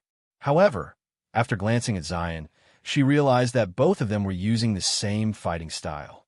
Unlike Mikhail and Shasha, who specialized in using weapons, 13 believed that Remy was more suited to be an unarmed fighter. Putting this into consideration, he had taught her his 2 divine martial skills, Righteous Sentinel and Steadfast Brawler. Righteous Sentinel was the fighting style, while Steadfast Brawler was the footwork. The combo of the two resulted in an incredibly deadly fighting style, centered around the concept of unpredictability. But since the one who bestowed this technique to Remy was 13, he was able to predict her attack patterns and dodge them with ease. After 10 more minutes, Remy distanced herself from her brother, panting for breath. "Good job, Remy," 13 said with a smile. "It seems that you will become the prodigy of your generation." Remy didn't feel happy about her brother's praise. Instead, she pouted, feeling like her brother was teasing her. At that moment, Rhea came running toward Remy and hugged her waist, asking for her to play with her. "Sis, play," Rhea said. "Okay, let's play," Remy replied as she crouched down to give Rhea's chubby cheeks a kiss, making the 3-year-old giggle. 13 smiled when he saw this adorable scene. He then shifted his gaze to his grandmother, whom he had already seen appear earlier. "Let's greet Grandma first before the 2 of you play," 13 said as he held Remy's and Rhea's hands, walking hand in hand with them to head to where Lady Callista was seated. "Grandma!" Rhea didn't hesitate to break free from 13's hold and ran toward her grandmother, who happily reached out to hug and kiss her. She already knows how to use her charms to get her way. 13 smirked internally. Just like Lady Callista, he was also weak when it came to children, so he could understand why their grandmother doted on Remy and Rhea. Of course, Zion was the old lady's favorite, and she was very proud that she was his grandmother. "Grandma, how are you?" 13 asked after giving Lady Callista a kiss on the cheek. "I'm doing well," Lady Callista replied. "How about you? You returned 2 days ago from who knows where, yet you didn't even come to visit me." "Actually, I was planning to visit you after I spar with Remy," 13 answered. "Fortunately, you decided to come and visit me, so I no longer have to go to the Branch family's residence." Lady Callista chuckled after hearing 13's words. This wasn't the first time he said such a thing.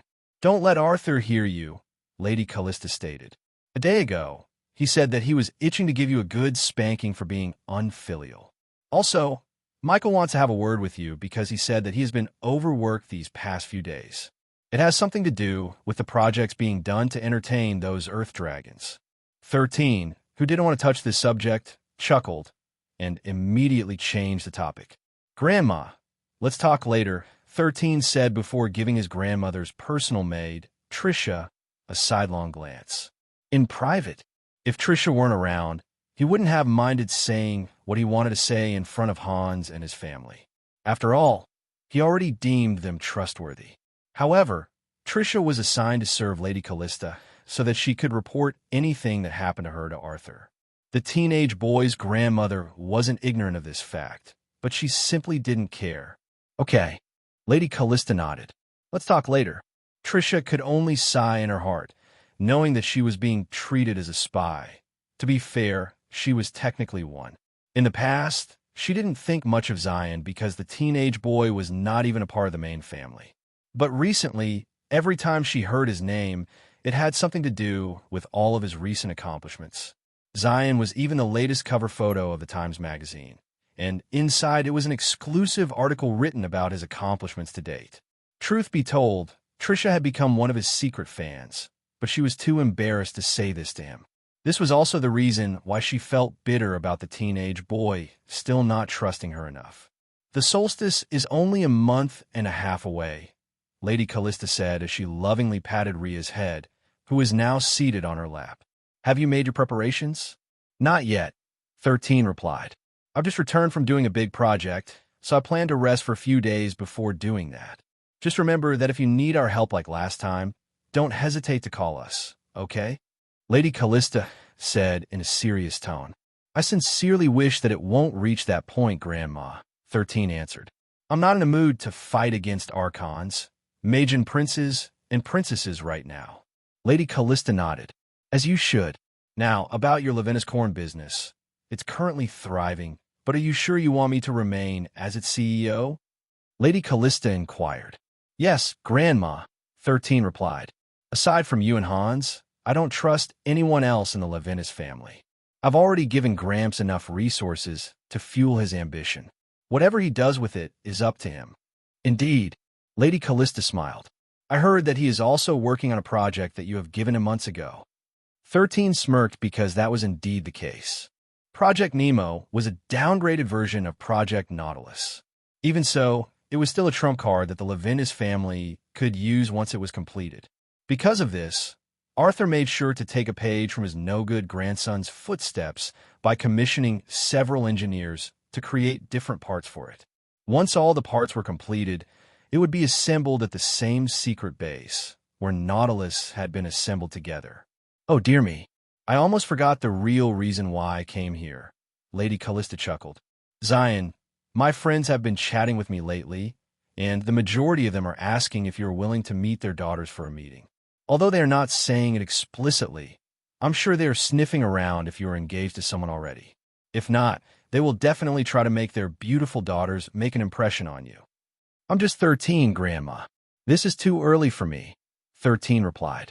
His hosts didn't have any good endings with their own relationships. With this as one of the big reasons, he had no intention of having any romantic relationships with anyone. 13 always had the impression that having a partner was not really a good idea. Besides, he was once a system. He didn't really prioritize things like dating and marriage. Okay, there's one last thing that I need to add, Lady Callista said. You know Rihanna, right? Her mother and I are good friends, and she has been wanting to visit you since you returned from the Rigel continent.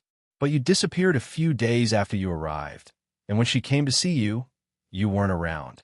This time, I told my friend that you had just returned from your trip, so she informed me that her daughter was already planning to visit us. Lady Callista then lightly caressed the side of 13's cheek. Don't go anywhere, okay? Lady Callista said. My friend gifted me a very expensive perfume for this favor. 13 didn't know if he should laugh or cry because of what his grandma was telling him.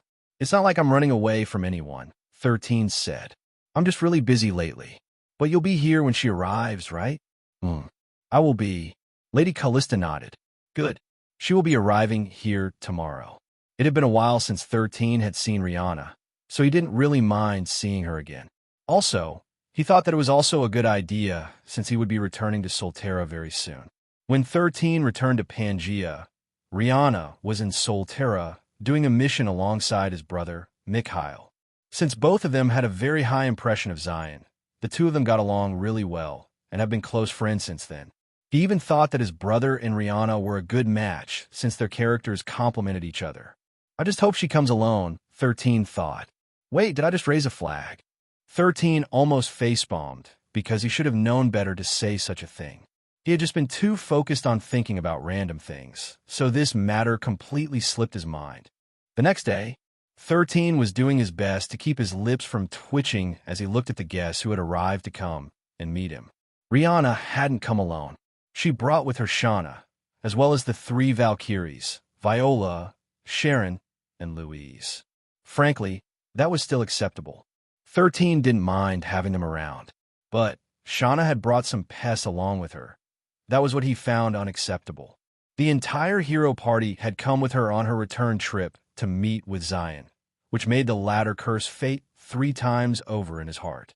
Welcome to the Leventis main branch, 13 replied with a smile. Please come inside the house. Whether they thought that 13 was just joking or not, for calling his home the main residence of the Leventis family, they decided to set it aside for the time being as they entered his home. Including Shauna, the hero party was composed of 7 people with different roles in the party. Hero, sword master, crusader, archer, sorceress, sage, and finally, the saintess. These 7 teenagers made up the elite team that the central government was nurturing. 13 had wanted to meet them all under the circumstances of his choosing. However, he and fate weren't the best of friends, so he had a feeling that the goddess had been working in the background to make this meeting happen. Fortunately, the living room was spacious enough to accommodate 20 people, so there was room for everyone to sit comfortably. Can I get your autograph? The sorceress of the hero party, Erica, asked. I'm one of your fans. Feel free to call me Erica. Of course you can, Erica, 13 replied with a smile. Usually, the sorceress is always the love rival of the saintess for the hero's affection. Is this girl perhaps bullying Shauna? Should I give her an injection for safe measure? While he was thinking about these things inside his head, he signed Erica's diary, which she always carried with her wherever she went. My sister also pestered me to get your autograph. Do you mind giving me one as well? A young lady with long black hair, blue eyes, and a sharp gaze asked. She was none other than the crusader of the hero party, and she went by the name Diana. I'll feel left out if I also don't ask for a signature, so I want one too. The archer of the party, who had shoulder-length blonde hair, stared at 13 mischievously as if she found someone to play a prank on. Her name was Mildred, and she was the archer of the hero party. Aside from the 3 ladies, the sword master, Derek, also asked for his signature. Only the 2 other handsome young men at the party didn't ask for his autograph. They were none other than the hero, Roland, and the sage, Joshua. Both guys were looking at 13 with appraising gazes as if trying to understand his character through his interaction with their party mates. Frankly, it wasn't their idea to visit Zion, but since Shauna was dragged by her sister, Rihanna, to accompany her to visit the Supreme Commander of the Alliance, he thought that this was also a good opportunity to meet the legendary rookie personally. What do you think of him? Joshua asked through telepathy. It's just as the rumors say, Roland answered. He's indeed just a rookie. Since both of them had very sensitive sensing abilities, they could immediately tell that the boy's rank was a rookie, matching the information available to the public. While the 2 were paying close attention to the Supreme Commander of the Alliance, 13 was completely disregarding their existence. If not for the fact that everyone was gathered together, he would have already spat on the 2 and kicked them out of his house.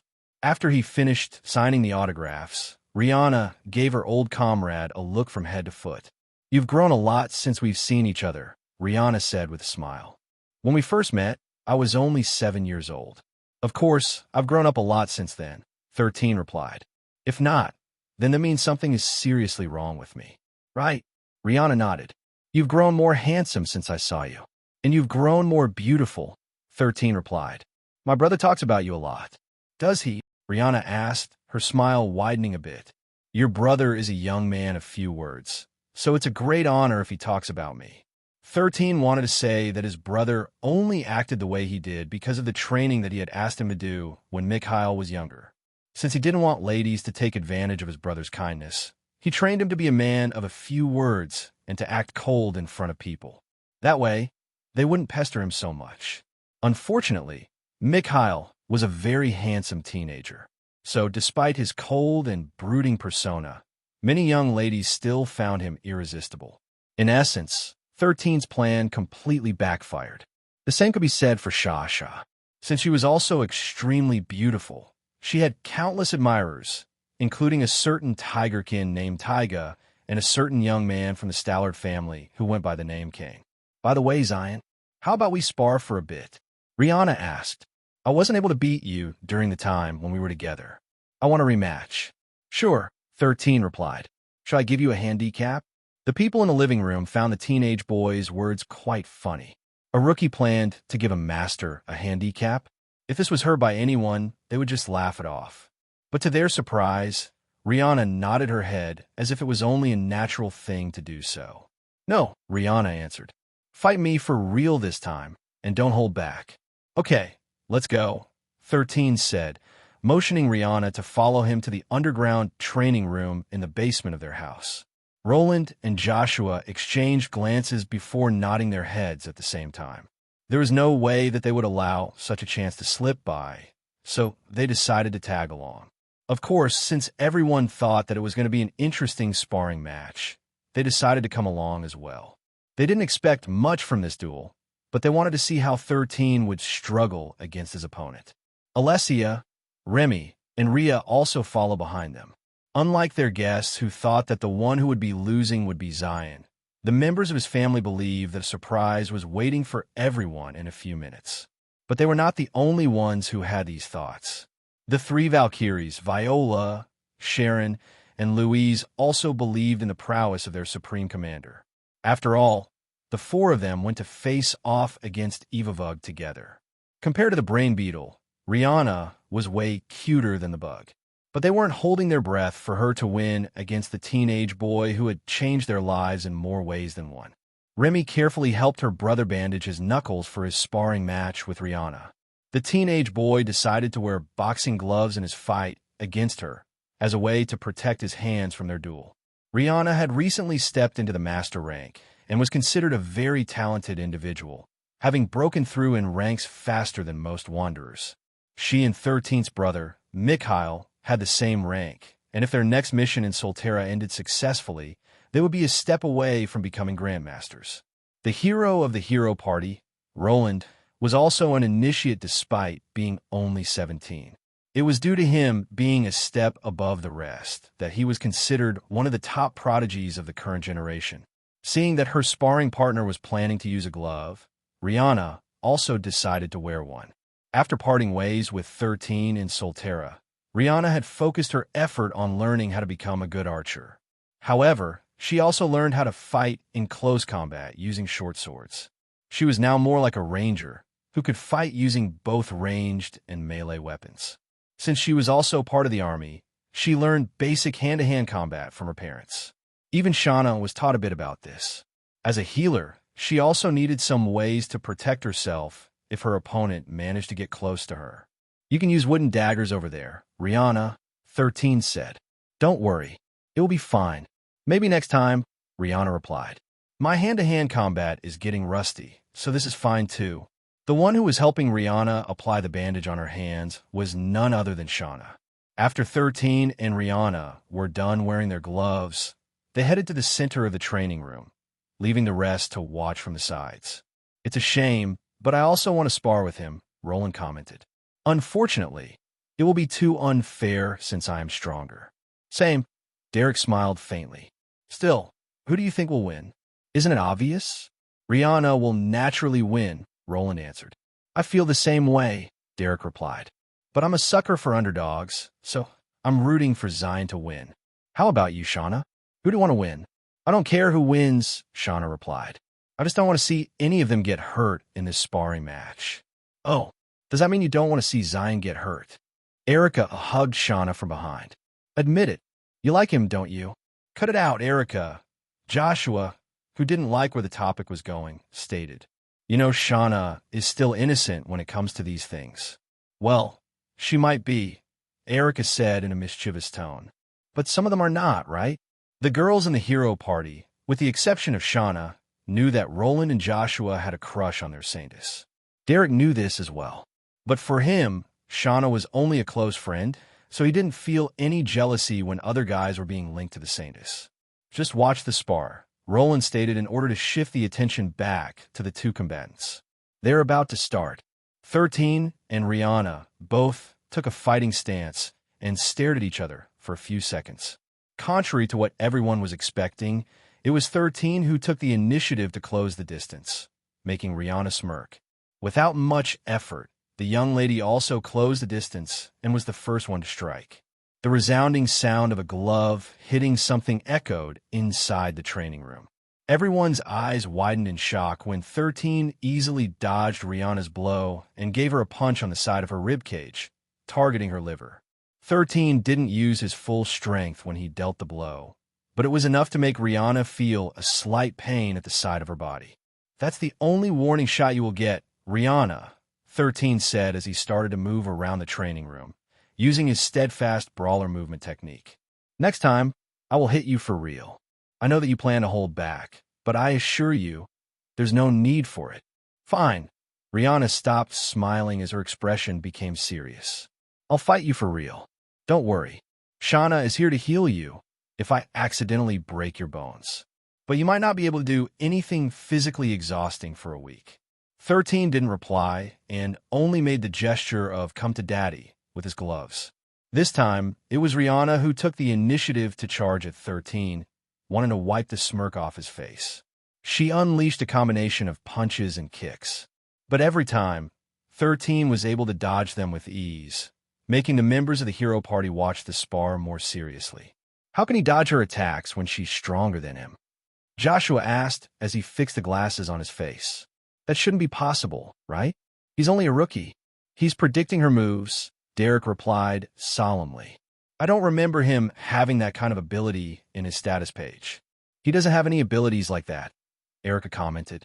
The only ability he has is universal language proficiency, and he also has that Domini Mortis as a beast companion. Currently, Tiona had taken the form of a snake armlet on her master's right arm, acting as a defensive accessory if need be. Since she was as hard and tough as adamantine in this form, she served as a shield to protect her master from serious injuries. Seeing that Rihanna was getting frustrated because her blows weren't landing on him, 13 saw an opening and didn't hesitate to do a combination attack, unleashing a quick jab and a strong hook that targeted the side of Rihanna's body. This time, he didn't hold back and punched as strongly as he could, breaking his opponent's momentum and making her stagger. In order to prevent herself from getting pushed back, Rihanna firmly planted her feet on the ground in preparation for a counterattack.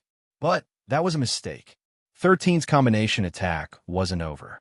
He had expected that Rihanna would try to regain her balance right away, so he crouched down and did a leg sweep, knocking her off of her feet and making her fall on her back. Everything happened so fast that by the time Rihanna understood what had happened, she was already lying on her back and staring at the smug smile on 13's face. You still have a long way to go, Rihanna, 13 said. You won't be beating me anytime soon. Of course, if you use short swords or daggers, things might have ended differently. It's your fault because you underestimated your opponent too much. Make sure not to make the same mistake in Solterra, okay? Rihanna blinked once then twice before a sigh escaped her lips. Knowing you, it wasn't a fluke, Rihanna replied. Very well. I will train more so that I can beat you. Good. 13 nodded before doing a fist bump with his opponent. Seeing that gesture, everyone in the training room clapped their hands, recognizing his good show of sportsmanship. If it's fine with you, can I ask you to spar with me too? The sudden question made 13 glance at Roland, who was looking at him with a determined expression on his face. Why not? 13 replied. You can pick any weapon on that rack over there. Roland nodded and didn't hesitate to pick up a wooden sword, giving it a few practice swings. Rihanna frowned, wanting to tell Zion that sparring with Roland wasn't a good idea. She knew that the hero had a crush on her sister. Normally, she didn't mind that one bit. However, she could tell that the main reason why Roland wished to spar against Zion was because her sister and the teenage boy had become closer as of late. Jealousy could drive people crazy at times, and although it didn't look like Roland had gone crazy from it, his gaze was enough to tell Rihanna that he wanted to beat Zion in front of Shauna. I think it's fine, Rihanna. I'd also like to spar with the hero. Since Shauna was Rihanna's sister, the teenage boy knew that the hero and the saintess usually had a high chance of ending up together because that was what fate had written. But 13 also understood that not all heroes were the same. Taiga was a hero, and for the most part, he was a decent one. But there were also heroes who acted more like villains instead of heroes. He wanted to make sure that Shauna wouldn't end up with a villain, so he planned to test the waters and see if the hero in front of him was the real deal or not. Do you mind if I wear these wooden braces? 13 asked as he pointed at the braces on the armor rack with his gloves. I don't mind, Roland replied. Feel free to use anything you think you would need when fighting against me. 13 smirked before asking Remy to help put the braces on his wrists since he was still wearing gloves in his hands. Be careful, brother, Remy said. I will, 13 replied. Watch closely, okay? What you're going to see will help you in the future. Remy nodded and returned to where the other spectators were. 13 walked back to the center of the training room and faced the hero, who seemed to be waiting patiently for their fight to start. Are you sure we should not stop this? Derek asked, feeling concerned about 13's safety. While he might have been surprised that 13 had won against Rihanna earlier, he believed that the teenage boy was only able to win because Rihanna was subconsciously holding back her strength. What's the harm? Joshua replied as he fixed his glasses. He won against Rihanna, so I'm sure that he'll be fine. Joshua didn't want to admit it, but he wanted Roland to beat Zion in front of Shauna. Of course, he didn't really hate the teenage boy. He just felt like if Roland managed to give the other party a good lesson, the latter would distance himself from the saneness of their party. Erica, Mildred, and Diana were also on the same page as Derek. They already knew what Roland was planning to do, and frankly, they didn't like it. Erica then moved closer to Diana and whispered in her ear, if things suddenly escalate in the wrong direction, prepare to stop their fight using any means necessary, Erica said. I understand, Diana replied. As the crusader of the heroes' party, she served as their shield, protecting them from the front lines. Erica believed that Diana had the ability to prevent Zion from seriously getting hurt once Roland decided to get serious. Before you start your duel, let's make a few rules first. Rihanna, who also didn't want to see this duel head in the wrong direction, decided to mediate. The spar will end when one side surrenders or is unable to fight anymore. Also, using skills and equipment are not allowed. Do you agree with this condition, Roland? I agree, Roland replied. How about you, Zion? Rihanna asked. Well, I don't really have any skills that I can use or equipment that I can summon. But just in case, Tiona, go to Remy for the time being. Tiona returned to her normal form after hearing her master's order. She gave 13's cheek a nudge with her head before crawling down from his body and moving toward Remy. 13's sister reached out to let her brother's beast companion crawl up her arm. Although she was reluctant to part with her master, she had unwavering faith in him and believed that he wouldn't lose to the hero of Shauna's party. Rihanna glanced at the two teenagers and sighed in her heart. You may now begin, Rihanna said. Make sure to fight using your full power, Roland stated. Because I will not hold back like Rihanna. Okay, 13 replied in a teasing tone, making Roland frown. Is this kid not taking me seriously? Roland thought. I guess I'll give him a warning blow first like what he did to Rihanna. Roland took a fighting stance, which made Derek and his party's faces turn solemn. Even Shauna subconsciously clenched her fists, recognizing that this was the stance Roland would take whenever he planned to use an extremely fast sword thrust. This wasn't a skill he learned from Solterra, but something that had been ingrained to him since a young age. Similar to the children of the monarchs and the prestigious families, Roland was trained from a young age to become a warrior of his family. His clan might not be as influential as the 10 prestigious families, but many believe that if one of those families fell from grace, Roland's family would take their place. Without warning, Roland unleashed his sword thrust, aiming at 13's dominant right arm. The power of this blow was enough to break 13's bone, but since Shauna was there, healing it wouldn't be a problem.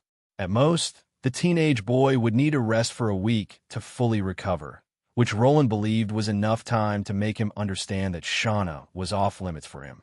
The loud sound of flesh being hit reverberated in the training room, making Derek stand up and Joshua stiffen at the scene that unfolded in front of them. At the very last second, 13 sidestepped and unleashed a backhand blow to the side of Roland's face, hitting his jaw. The teenage boy didn't stop at that and unleashed a flurry of blows, all aimed at Roland's face, not holding back his strength in the slightest. 13's first hook landed on Roland's jaw, further rattling his brain after he was hit by the boy's backhand blow. The next punch was straight to the hero's nose.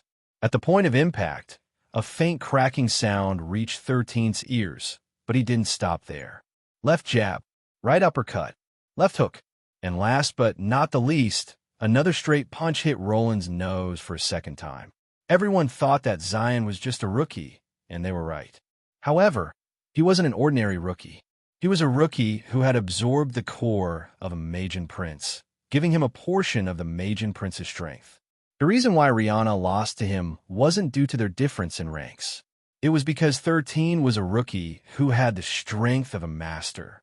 Simply put, he was stronger than Roland, whom everyone thought would one-sidedly beat up the teenage boy in a matter of seconds. But the scene that they had imagined and the scene happening in front of them were the complete opposite of each other. 13's last punch was strong enough to send the hero flying backward for a few meters before crashing down on the ground. Holy sh**T. Derek wasn't able to stop himself from cursing as he looked at the sorry figure of his fallen comrade on the ground. What the f***ck happened back there? Joshua was just as shaken as Derek because he didn't expect that such an outcome would happen. He had already considered that Zion might be able to land a good hit at Roland, but that was it. After fighting alongside his friend for years, he knew how strong he was even without using his skills and equipment. The girls of the hero party were also surprised. Just like Joshua, none of them had foreseen this outcome. See, I told you that Zion is better than the hero, Viola whispered in Shauna's ear, breaking her out of her daze. Sharon and Louise also had the "I knew this would happen" look on their faces. Someone who would dare face off against Evavug despite being a rookie couldn't be a simple person. Only they knew how capable 13 was, especially after the boy used them for his experiments. Rhea, on the other hand, was shouting yay, yay, while waving both of her hands. Remy also couldn't help but smile. In her point of view, her brother was the strongest. Alessia had a proud look on her face because her son easily defeated the hero as if he was just casually beating up a random street thug. "I think I heard you saying that you want to spar with me earlier," 13 said with a smile as he looked at Derek, who was looking at him as if he had seen a ghost. "I did say that earlier, but I am still suffering from jet lag," Derek replied. "Even now, I am feeling lightheaded and dizzy." Erica and Mildred looked at their swordmaster in disdain because wanderers didn't suffer from jet lag. "Congratulations," Rihanna said. "It seems that you were still holding back during our duel." 13 didn't reply and only smiled faintly. "Since the spar is over, Shauna, go heal Roland," Rihanna ordered. "Okay," Shauna replied. She was just feeling relieved that the spar was already over, but 13 reached out his hand to block her path. "Zion, it's not yet over, Shauna. Go back to the side." "Huh? What do you mean?" Roland is already down for the coup. But before she could finish what she was going to say next, a gust of wind erupted from Roland's body, pushing everyone back. "See," 13 said, as if he was already expecting that something like this was going to happen. The system of cannon fodders had fought heroes alongside his hosts plenty enough to know that they had a special power. He called this power the power of **T, which meant that whenever heroes are fighting a battle that they couldn't afford to lose, they get a power-up that would allow them to overcome almost any obstacles. Roland slowly propped himself up from the ground, his eyes glowing golden as his unyielding ability activated. "You got me in the first half," Roland said as he wiped the blood that was coming out of his nose with the back of his hand. "Time for round two." 13 smirked before walking back to the center of the training room. When his gaze met with Roland, the teenage boy took a fighting stance and once again made the "come over here" gesture. "Come, son," 13 said in a teasing tone. "I'll teach you how to Dougie." Roland roared as he shot toward 13 like a cannonball, having every intention to wipe the humiliation that he had experienced just now. Roland had to admit that he still underestimated Zion even after the latter had won his match against Rihanna. His way of thinking was simple. Whenever Roland and Rihanna sparred, the one who always won was him. With this in his subconscious, he didn't think much of the 13-year-old's victory over Shauna's sister. He had targeted the teenage boy's right arm earlier as a show of mercy, but that seemed to have been a mistake. So now, he intended to redeem himself by going all out. The overwhelming surge of strength that he was feeling right now wasn't new to him. There had been cases when this ability of his was passively triggered, and it was typically whenever he faced off against strong monsters. Roland didn't have any control over it, because it came and went whenever the situation called for it. Frankly, he wished that he could use it at will, but since he couldn't, he used it to the fullest whenever it activated. Seeing the confident smirk of the teenage boy who was at least 4 years younger than him made him seethe in anger. As if wanting to taunt him more, his opponent gestured with his gloves and said the words that made him feel as if a string had snapped inside of his head. "Come, son," 13 said in a teasing tone. "I'll teach you how to Dougie." With a roar filled with anger, Roland charged forward with only one goal, and one goal only. Teach the brat in front of him a lesson and make him understand that there were people whom he shouldn't anger no matter what. The spectators watching the battle also understood that Roland was now finally serious, making Diana, the crusader of the hero party, as well as Derek, ready themselves to intervene. They would stop the match just in case Roland truly lost control of himself and could potentially give Zion irredeemable injuries. 10 minutes later, 13 sighed before looking up at the ceiling of the training room. "Damn, that felt good," 13 thought as he basked in the afterglow of his victory. Roland was lying down a few meters away from him with a bruised and battered face, making the 13-year-old feel a great sense of happiness in his heart. There was a strong itch deep inside the very core that he had kept for the past thousands of years. Beat the crap out of any heroes who stood in his host's and his way. And now, a part of that goal had been achieved, proven by the sight of the unconscious young man a few meters away from him, who had received a one-sided beating from him. "Shauna, go and heal him," 13 said, making everyone in the training room regain their composure. "Oh, okay," Shauna replied before walking toward her unconscious comrade, who was still handsome despite the injuries that he received from 13. While Shauna was healing Roland, another young man appeared in front of 13 and held his hand. "Can I call you master?" Derek said with a determined look on his face. "Please, teach me the way." "You want to know the way?" 13 arched an eyebrow. "Yes, I want to know the way." Derek nodded his head firmly, while still holding the teenage boy's gloved hand. "Sure," 13 replied. "I'll train you a bit. I have time until the winter solstice." "Thank you, master," Derek said happily. Diana looked at the swordsman of their party with a conflicted gaze. However, she also felt that learning a thing or two from the person who defeated Roland wouldn't be such a bad idea. The result of the battle earlier was truly unexpected. Despite the power-up that Roland possessed, 13 was still able to read his moves like a book and counterattack perfectly. Roland was strong. Even 13 had to admit that. However, he was still young and inexperienced. A fledgling hero was nothing in the eyes of the system of cannon fodders. He had personally trained Taiga when he was in Solterra, and despite the Tigerkin being stronger than him, he still managed to rise above him in battle. This was also the reason why Taiga no longer challenged his authority. Beastkins were a race who recognized and followed the strong. Only those whom they believed were stronger than them were worthy of their allegiance. Also, 13 might be a rookie, but his strength was that of a master. with Roland being an initiate, a rank lower than his strength's equivalent rank. The result was within his calculations. However, he could only beat Roland now. Once the hero stepped into the Master or Grandmaster rank, even 13 would have a very hard time against him, for that was the point when heroes underwent their awakening. Because of this, he decided to teach Roland a lesson now and put a seed in his heart. Even if the hero managed to beat 13 in the future, he would subconsciously think that it was only because he had increased his rank. A master fighting against a rookie was something people looked down upon. Roland would never get the satisfaction of winning against 13 after he became master. Although it was a bit underhanded on his part, 13 had planted a heart demon on the hero's heart. A heart demon that he wouldn't be able to erase so easily unless he could win a battle against 13 with fair conditions. As Derek shook 13's hand, Remy noticed the faint discomfort in her brother's body language. As someone who had been paying close attention to her brother, she was able to catch some of these things, so she hurriedly walked toward him. She then gently took off his gloves from his right hand and confirmed her suspicion. "Brother," Remy said as she looked at the bloody bandage that protected her brother's hand. "It's fine, Remy," 13 replied.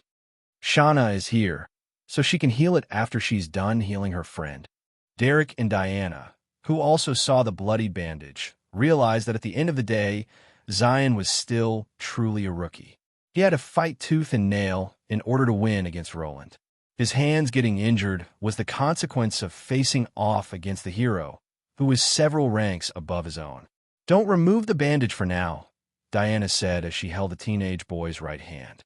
"Although my healing ability isn't as strong as Shauna's, I can still give you first aid." 13 nodded. "Thank you."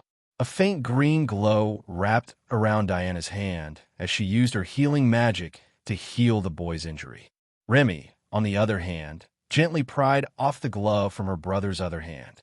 Just like she expected, the bondage was also bloody, which made her feel a pain in her chest. For some reason, seeing her kind, dependable, and loving brother getting hurt made her feel hurt as well. Suddenly, she and 13 heard a familiar shout behind them. "Ei! Ei! Ei!" Rhea, who had decided to take revenge for her brother, was kicking Roland's leg. But after kicking the unconscious hero 3 times, she held her foot and cried. "Woo-woo," Rhea cried. "Hurt. Foot hurts. He hurt foot." Uncle Boo and Albion glared at the fallen hero who had hurt their precious Rhea. The two didn't even need to talk to each other and prepared to beat the crap out of the unconscious hero. They were monsters who didn't mind kicking people when they were down, especially the unconscious hero who made their little Rhea cry. 13 didn't know whether he should laugh or cry. His little sister decided to take revenge for him, and after she got hurt on her own, her 2 loyal beast companions decided to take revenge for her. Naturally, he couldn't allow such a thing to happen, so he decided to do some damage control before things escalated further. "Okay, you two settle down." 13 immediately stood between the 2 monsters and the hero. "Come here, Rhea." "Woo-woo." Rhea reached out her hands so that her brother could carry her. "Wada." There, 13 said as he carried his sister and lightly rocked her from side to side, making Rhea calm down. "Brother is not hurt. I'm fine." After 13's assurance and kiss on her cheeks, Rhea finally calmed down and just wrapped her arms around his neck, allowing her brother to hold her better. When Shauna finally finished healing Roland's injuries, the bruises had already disappeared, but he was still unconscious because of the emotional damage that he received earlier. "Let me check your injuries," Shauna said to the teenage boy who was carrying his little sister. 13 nodded and reluctantly passed his little sister to Remy. Perhaps knowing that the kind sister was going to help her brother, Rhea didn't protest and snuggled into Remy's embrace. After Shauna removed 13's bandages, she sighed in relief. Fortunately, Diana's first aid had healed most of the injuries. But just to be on the safe side, she still used her healing power to make sure that there would be no other injuries that she was simply unable to detect. "Zion, take care of our guests," Alessia said after seeing that her son was truly fine. "I'll cook lunch for everyone." "Please let us help you," Mrs. Leventis, Viola said.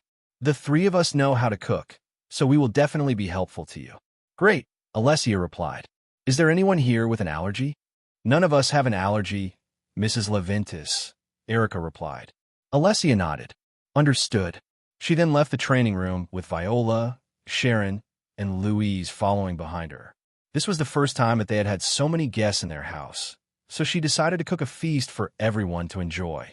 When Shauna was finally certain that Zion's injuries were fully healed, she finally let go of his hand.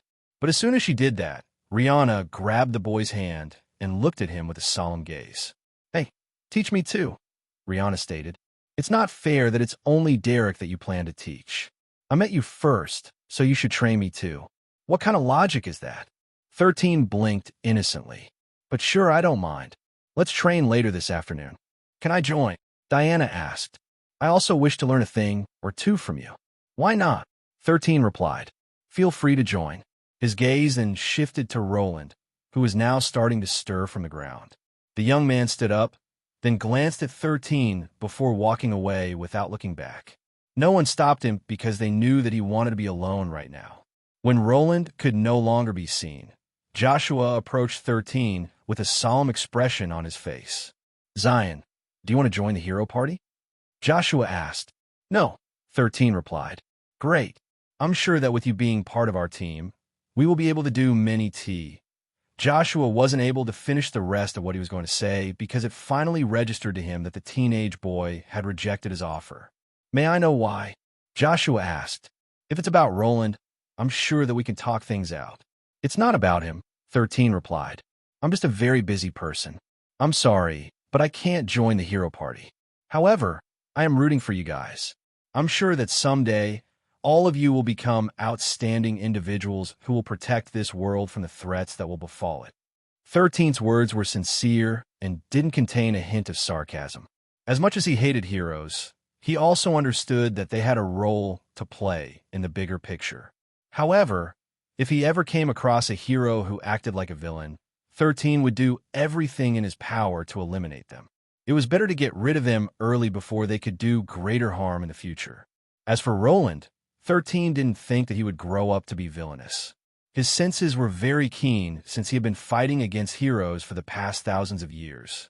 Because of this, he knew that Roland was truly one of those good guys, someone he could work together with, just like Taiga. As to whether he will be able to make Shauna his lover in the future, that will depend on his abilities, 13 thought as he glanced at Erica and Mildred, whom he was certain had feelings for Roland as well. Since none of that was his business, he decided to let them settle things themselves. He still didn't understand what romantic love was. Love was a new concept to him, to begin with, and he had just recently understood what familial love was. Also, after seeing the past relationships of his hosts, he had no intention of getting involved with anyone. Based on what he had observed, it would only drag him down. After leaving the training room, Roland left the house and went to the Leventis family's backyard. He raised his hands on his face and gave it a light rub. This was his way of regaining his composure, especially after what just happened to him. Is he really just a rookie? Roland thought. Although I didn't use any skills, I should be stronger than him physically. So why was he able to overpower me? How was he able to predict my moves? He realized that earlier when his attacks failed to land on the boy's body. It was as if he was like an open book that his opponent was able to read.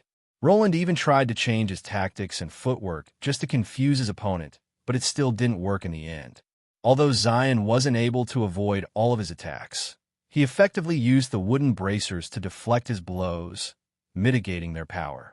That was the first time that Roland saw such a fighting technique. In a teenage boy's hands, those wooden bracers seemed like impenetrable shields that he couldn't break. Every time 13 deflected Roland's attack, he would launch a swift and equally powerful counterattack. Roland even baited him a few times, allowing his opponent to deflect his blows because he had a counterattack prepared. But Zion never bit his feints. For the first time since his skills had been recognized as superior to the rest of his peers, the young man who had been given the title of the hero felt very frustrated. There's always someone stronger, so go out in the world and find them. Perhaps, after that fateful encounter, you will grow up as a person and become a better version of yourself. Those were the words that Roland was told before he left their home to join the central government. He was the fourth son of their family, and he left so that he could create something for himself. And he succeeded. He achieved what his brothers and sisters couldn't. And now, they all looked up to him as a hero. "I've become too conceited," Roland muttered as he looked up at the clear blue sky above his head. "There is always a heaven above the heavens." Raising his right hand, he slowly closed it to a fist as if making a promise. "I'll become stronger," Roland vowed. "I will become stronger." While the young man was making an oath under the clear blue sky, 13 observed him from the window with a smile. "Become strong," Roland, 13 thought. "That way, you can become a good chess piece in the future." Now that 13 and the hero party's paths had finally crossed, he would make sure to leave a good impression on them. He would keep in touch and get along with them to the best of his abilities. After all, if he truly wished to fight against fate, he would also need heroes by his side. Only heroes could fight against heroes. His father, the system god, hinted that the goddess of fate was preparing his fated hero. But 13 didn't give a damn. He even fought a god for the sake of his hosts. So why would he be afraid of fighting against mortals? What 13 didn't know was that even his father, Deus Ex Machina, was unsure if the hero who was meant to fight the black sheep of his family could manage to beat him. But since he had no control over the matter, he decided to just watch and see what fate had in store for him. "It has been a while since our house was this lively," Gerald said as he raised his cup of soda. "But I'm glad that you guys are here. Eat up and enjoy your stay." "Cheers! Cheers!" Viola, Sharon, and Louise assisted 13's mother, Alessia, in the kitchen, allowing them to prepare many dishes without much problems. Just like what her husband had said, it had been a while since they had these many guests inside their house. Fortunately, their house was quite spacious, thanks to renovation. They even had 6 guest rooms available, just in case people visited them. Since a room could fit 3 people, there was more than enough if everyone shared the rooms. 13 had already talked to his mother about it, and told her that he didn't mind if Shauna and Rihanna used his room instead. He could just build a tent in their backyard, which was something he usually did. Remy and Rhea enjoyed camping with him, and since they were inside their property, they were relatively safe from outside influences. Everyone ate, and even Roland seemed to have calmed down after his spar with 13. When lunch ended, 13 took out his camping gear and started setting up a tent in their backyard with Remy's help. "You plan to camp out here?" Viola asked with amusement. "Yes," 13 replied. "It has been a few months since I last camped with my sisters, and they really liked doing it." "Then, can we join too?" Sharon asked. "Do you have more tents available?" 13 nodded. "We do. It's been a while since I went camping as well," Derek commented. "Sounds like fun. I'll join too." Soon, for people accompanied 13 to get 3 more tents in the storage house near his father's smithy. "Bruno, can you help us carry these things?" 13, who saw the ogre taking a nap outside of the smithy, decided to ask for his help in carrying the tents and other camping gear to the backyard. Bruno had now become Gerald's familiar and had learned the ways to become an intermediate monster smith. The ogre nodded and helped take out the tents inside the storage, which 13's family used whenever they went camping. Mikhail and Shasha had tents of their own, while Gerald and Alessia shared a tent. A flurry of activities started in the backyard as 13 and the Valkyries set up their tents, lining them up side by side. Derek, who was planning to use Mikhail's tent as his own, was also setting it up by himself. As one of the members of the hero party, there were also times when they had a camp, and he was usually the one assigned to make it. In the span of half an hour, 4 tents were lined up together near the fire pit, which they planned to light up. "You guys are making us look bad," Rihanna commented with her arms crossed over her chest. "We're going to sleep in the guest rooms, while all of you are going to have an impromptu camping event. I say, this is unfair treatment." Shauna, who was standing beside her sister, wasn't someone who liked to sleep in a tent, but for some reason, she found this setup quite appealing at the moment. "You want to set up a tent as well?" 13 asked with a frown. "You bet I do," Rihanna replied. "Camping is one of the things that all wanderers must get used to." "Well, you're not wrong. But why would you want to camp with us when you can just rest in the guest room?" 13 blinked. "What else?" Rihanna replied.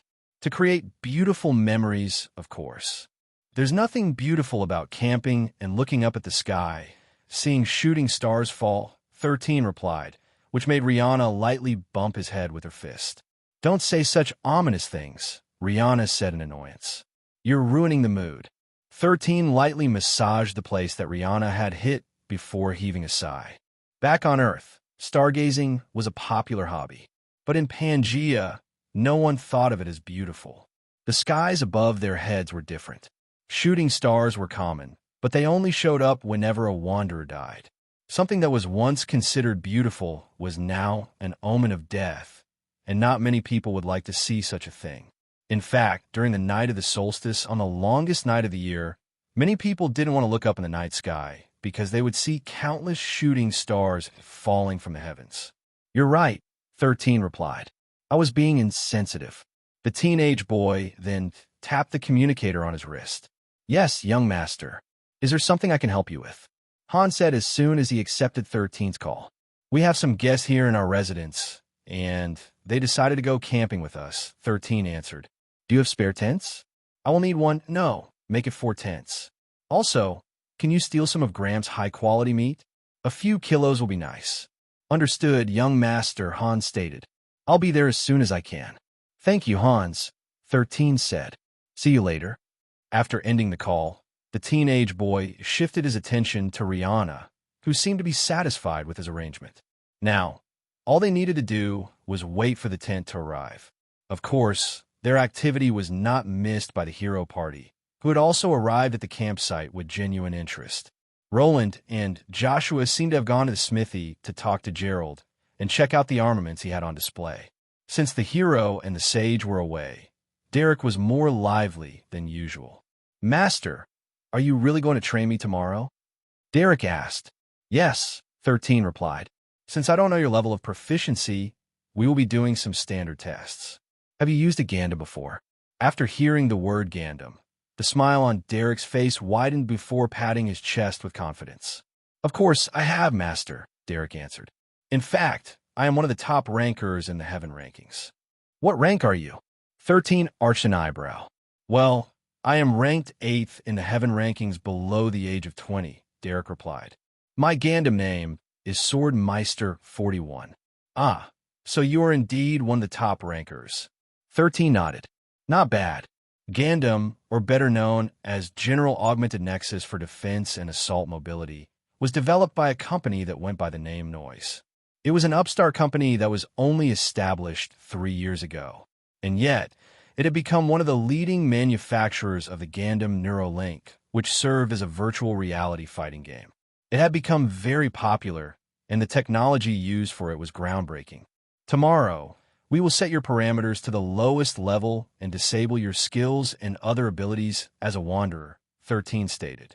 In short, you'll be fighting with only your raw strength. I want to see if your foundation is solid or not. Diana, who was listening quietly to the side, nodded her head in understanding. Ever since the GANDAM was introduced in Pangea, it had become a popular tool for teaching the younger generation how to fight. Since the pain that one would feel in the battles was real, it was a good way to test one's limits without worrying about having their real body suffer serious injuries. In fact, the performance of GANDAM had become more smooth in the past few months due to a recent upgrade by the company. However, one big mystery remained. No one knew who the CEO of Noise was because he always wore a mask during online interviews. Master, why wait for tomorrow when we can do it now? Derek, who was suddenly pumped up by the idea of showing off his skills to his master, smirked. Let's strike while the iron is hot and start our training right now. 13 pondered for a bit before nodding his head. Very well, but since we just finished eating, let's wait for Hans to arrive, 13 commented. Once we set up the remaining tents, we can start our training right away. All right, Derek made a guts pose, showing how happy he was. 13 chuckled internally at his new disciple because he knew that after the day was over, his happiness would soon disappear, completely replaced by despair. The GANDAM Duel Master had become the most popular virtual reality fighting game in Pangea ever since its launch 3 years ago. The Neuralink that allowed people to access the game wasn't that expensive. However, aside from buying the equipment, They also had to pay a monthly subscription for it. This made the noise earn billions of gold in the span of a few months, and many wanted to dissect how this game was made. However, no matter how much the engineers tried to reverse engineer the Neuralink so that they could make their own version of GANDAM, their attempts ended in failure. After much difficulty, the materials as well as the chips that were implanted in the Neuralink were replicated after a few months. However, they noticed something bizarre. Even with nearly perfect replication, only one thing happened when they wore the Neuralink that they designed. All of them heard laughter. But it wasn't just ordinary laughter. It was a laughter filled with ridicule, as if mocking the people who tried to clone the Neuralink of the GANDAM. The absolute mockery from the laugh even gave the engineers trauma. They didn't know where the laughter was coming from. But those who heard it no longer had the will to try replicating the helmet, which people now called GANDAM Meister. Since it was a very popular item, everyone financially capable of buying the gear and signing up for the monthly subscriptions played the GANDAM Duel Master game. The members of the Hero Party, as well as the Valkyries, also had their own accounts, with Rihanna being in the top 30 of the Heaven rankings. While everyone was getting excited about the idea of fighting against each other in the game, Hans finally arrived with the tents, which their group had assembled very quickly. The butler also brought the meat and vegetables that they were going to use for the barbecue, which he carried inside the house to store for the time being. After thanking Hans for his help, the group once again gathered in the training room. 13 then placed yoga mats on the floor so that people could lay down after wearing the Neuralinks that were available in the Levinas residence. Disciple, what you're going to see now is something that you will never expect to see here in our residence, 13 said with a smug expression on his face as he clicked the button of his remote control. Suddenly, the walls of the training room opened up, showing over 20 helmets with various designs. "Oh my God!" Derek exclaimed after seeing the Neuralinks that were on display. "Those are limited edition Neuralinks. Only 13 of each design is released once a month, and they could only be won through an online lottery. How is this possible?" The members of the Hero Party and the Valkyries were also surprised because they, too, were very familiar with these limited edition gears. The company behind GANDAM, Noise, would release a different themed headgear once a month, and only 13 copies of it would be up grabs through a lottery. Some lucky ones even went as far as to auction these incredibly rare Neuralink headgears, which fetch the price of millions in the auction houses. "The majority of them are bought through auctions," 13 replied. "3 of them, I won the lottery. Now enough talk. Choose a helmet, so we can start the training. Remy, go pick one as well." Remy glanced at her brother as if asking him if he was planning to do what she was thinking. 13 nodded. "Teach him a lesson." Seeing that her brother had approved of it, Remy no longer hesitated and chose the pink helmet that looked like it belonged to a pink Power Ranger. "GANDAM, launching!" Derek said the activating phrase to start up the Neuralink. "GANDAM, launching," Remy stated, activating her own Neuralink. "Okay, Derek, can you hear me?" 13 asked the young man, who was lying on the yoga mat. "Yes, master," Derek replied. "Create a room," 13 ordered. "You can choose any setting you want and any battlefield you like. However, set the parameters to Mortal Kombat mode. You can also decide if you want the room to be a public one or a private one. I want to create a public one, master." "Go ahead. It will be your funeral, though." 13 said the last words in a low volume, making Derek unable to hear the rest of his words. "I set the challenger password to 2024, Derek stated. "Will you be my opponent, master?" "No," 13 answered. "Your opponent will be my sister, Remy. She will assess your fighting skills in Mortal Kombat mode." The Mortal Kombat mode was a special setting in GANDAM where both fighters would have the strength of normal humans. This was the mode that non-wanderers used when they fought against each other. It was also the setting that the monarch clans, the prestigious families, as well as the other families in Pangea, used to train their children who were yet to undergo their first wandering. This was to ensure that they would have a higher chance of surviving in Solterra when it was finally their turn to be spirited away. The moment Derek's room became available, it was immediately seen at the top of the room listings. Anyone within the top 20 of the Heaven rankings, as well as the other rankings, would have their battles easily seen by other people so that they could watch it unfold. Just as Derek expected, the Colosseum that he chose as the setting of their combat was slowly being filled with people. Some of Derek's acquaintances were also there, and they asked him whom he was planning to fight. Since he had put a password, those who only knew of it could challenge him. "Hey, Derek, who are you trying to bully?" "Huh." A player, who goes by the name Mighty Deke, asked. "None of your business," Derek replied. He thought that he was going to fight his master, Zion. But after hearing that it was his 8-year-old sister who had come to fight him, Derek suddenly felt as if he was being looked down upon by his new master. However, since Zion agreed to train him, he decided to take it easy against Remy so that he would not get angry at him. The other spectators were already chatting with each other and guessing whom Derek would fight. Usually, Derek fought against the other members of his hero party, which the spectators loved to watch. But after seeing that the setting had been changed to Mortal Kombat, they believed that the one that he would be fighting against was none other than the hero, Roland, who had the top 3 spot in the Heaven rankings. While everyone was guessing who Derek's opponent was going to be, a flash of light appeared at the center of the Colosseum. A challenger has arrived. The announcement of the game reached everyone's ears, making everyone cheer. However, when they saw who it was, everyone paused for a bit before cheering louder. "Amazing! She's here!" Mighty Deke shouted. "Derek, how did you manage to get her contact?" Derek, who was looking at his opponent with eyes as wide as saucers, also couldn't believe what he was seeing. Those in the training room, who were watching the scene through the large flat-screen TV in the training room, also couldn't believe what they were seeing. A lady warrior with long blonde hair and a white fox mask stood in front of Derek's avatar. She pressed her palms together before giving him a light bow. After doing this gesture, one of the most iconic fighters in the Heaven rankings took a fighting stance. She was none other than the famous unarmed combat fighter, Sister_13, who held the rank of 2nd place in the Heavens ranking. If earlier Derek felt disappointed that he was about to fight an 8-year-old girl, now he was sweating buckets because he was about to fight the 2nd highest ranked player in GANDAM, whom he had lost to many times in the past. Sister_13 only played in Mortal Kombat mode, and only the highest rankers in that mode could appear in the Heavens ranking. Everyone in the training room looked at the 8-year-old who was laying down on the floor before shifting their gaze to 13. If Remy was the one who held the 2nd rank in the Heavens ranking, then it was now obvious who held the number 1 spot, whom all the GANDAM players wished to defeat. The moment Sister_13 appeared in the Colosseum, the crowd went wild. She was considered a top celebrity among GANDAM duel masters. All of her matches were exciting, and 9 out of 10, she won almost all of them. However, she only fought in the Mortal Kombat mode, and never in the Wanderer Combat mode.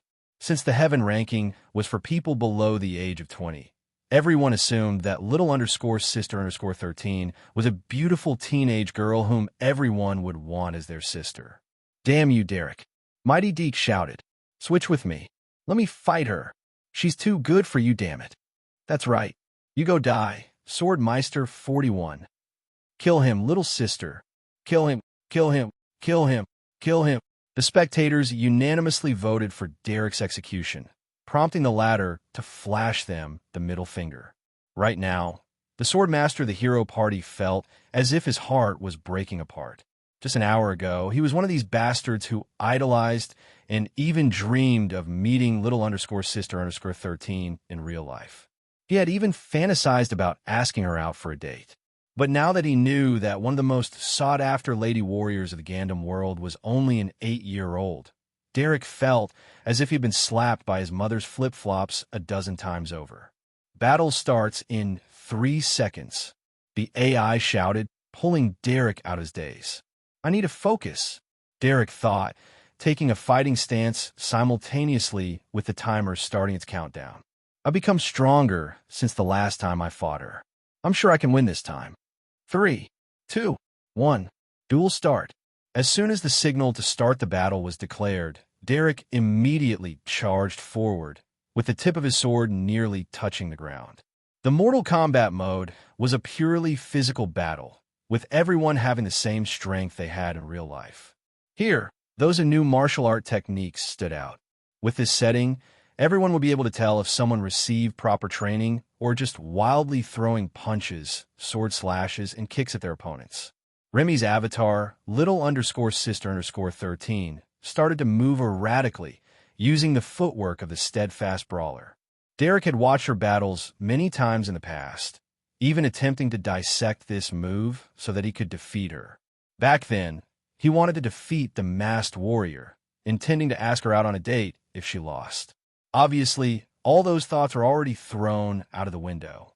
The only thing on his mind now was to use the technique he had especially developed to counter her fighting style. Just as he was about to do a sword thrust to attack the location that he believed was Remy's next destination, the young lady suddenly charged forward and threw out a straight punch. Derek had half expected something like this, so he carefully sidestepped to avoid Remy's attack. However, Remy only did that as a feint in preparation for her true attack, which was a back kick. Before Derek could even react, a sharp pain assaulted his senses, forcing him to take a few steps back after the little girl's kick landed on the side of his body. But before he could regain his balance, Remy had already crossed the distance and unleashed a blow aimed at Derek's family jewels, which was little_sister_13's killer move, the Nutcracker kick. The pain one felt in the GANDAM Duel Master was very realistic, which was why many people held the virtual fighting game in high regard. This was also why men who were unlucky enough to get hit by Remy's killer move thought thrice before challenging her again. Some would even ask her to not use this technique during their duel, which Remy honored as long as it was mentioned before the battle started. Unfortunately, Derek had forgotten about it due to his shock of finding out the second top ranker's true identity. Out of desperation, Derek used his left hand to protect his family jewels and used his right hand to swing his sword, in an attempt to force Remy to distance herself from him. However, instead of backing away, Remy only raised her hand and deflected the sword strike with the braces she was wearing. These braces served as Remy's shield, which she used to deflect sword strikes. Although it was not indestructible like Wonder****''''''''''''''''''''''''''''***********************************************************************************e which could deflect bullets and other strong attacks. Remy had been trained by her brother to not fear bladed weapons as long as she was wearing her bracers. The righteous Sentinel was a fighting style used by dual weapon wielders, but it could also be used by unarmed strikers like Remy. Since Derek was busy protecting his family jewels, Remy's uppercut connected with his jaw, rattling his brain and making him stagger. Remy finished him off with an elbow strike to the chest, making Derek collapse on the ground. Little_sister_13 win. The AI declared Remy's victory because Derek was no longer able to battle. Once again, the crowd cheered with Mighty Deke shouting, "Marry me, and I will give you lots of babies," on the top of his lungs. 13 made sure to remember the young man's username. If he ever came across Mighty Deke in a free matching game in the future, he would make sure to use the Nutcracker Kick's ultimate form to teach him a lesson. After winning the battle, Remy exited the duel coliseum and logged out. Derek, on the other hand, was twitching on the floor, clearly still in pain. A few minutes later, the swordsman finally recovered from the pain and looked at the 8-year-old with a complicated look on his face. Finally, as if making a decision, Derek knelt in front of Remy and said, "Please, make me your disciple." A moment later, he felt a sharp pain at the back of his head. 13 used a chopping strike to teach the bastard a lesson. The other party was too daring, taking advantage of her sister's kindness. After delivering the blow of punishment, the teenage boy shifted his attention to his sister and asked her a question. "So what do you think, Remy?" 13 asked. "It seems that he studied how I fight," Remy replied. "But because he's paying too much attention to every little thing I do, his moves become predictable." 13 nodded. The steadfast brawler wasn't an absolute martial technique. However, whenever he and Remy sparred together, he would attack her using a technique that directly countered her fighting style. He was teaching her ways how to adapt to every scenario, committing everything into a muscle memory. Because of this, those who analyzed her fighting style would fall prey to the counters that she had developed due to the countless spars that she had with her brother. "Tomorrow, we will start with your footwork," 13 told Derek, who was still rubbing the back of his head. "You dare call yourself a sword master when you can't even use your sword properly." Your sword teacher would definitely smack you if he had seen your match just now. Derek lowered his head because what the teenage boy said was right. He had been too focused on Remy's attack patterns that he forgot to attack, focusing only on dodging and defending against her strike. A sword's reach was longer than that of a fist, so he should have managed to fight Remy properly if only he fought more calmly. Diana, you're next, 13 stated. Diana nodded before giving her opponent a respectful bow. Remy, please fight me seriously, okay? You won't be fighting Remy, 13 replied before his sister could reply. You will be fighting Albion. The unicorn glanced at the 13-year-old and gave him the "what the hell are you talking about?" gaze, making 13 smirk. You've been lazing around too much, 13 told the unicorn, who was now the size of a Siberian husky. Time for you to show me if you've not been slacking with your training. Albion scoffed, not planning to let 13 get his way. Albi, go win. Rhea immediately hugged the unicorn's neck and gave him a kiss. Win, okay. Albion nodded, no longer planning to lose after receiving Rhea's order. The unicorn then stared at the crusader of the hero party and talked to her through telepathy. Wash your neck, girl, Albion said. I won't be holding back. Diana, who thought that she would be fighting against Remy, frowned. But since she was the one who asked to be trained, he decided to trust the teenage boy who had chosen the unicorn as her opponent. GANDAM Duel Master was not only a game that allowed people to fight against other people. It was also a game that allowed users to fight monsters that were listed on its database. The avatars of the Wanderers could be registered in the game as well, allowing anyone to fight against monsters and know their battle styles. This was what made GANDAM stand out even more from the rest. It was truly something that prepared Wanderers for their journey in Solterra. Diana wore a white Neuralink that resembled a knight's helmet and laid down on the yoga mat. Albion, on the other hand, wore specialized visor sunglasses, which allowed monsters to connect directly to the game.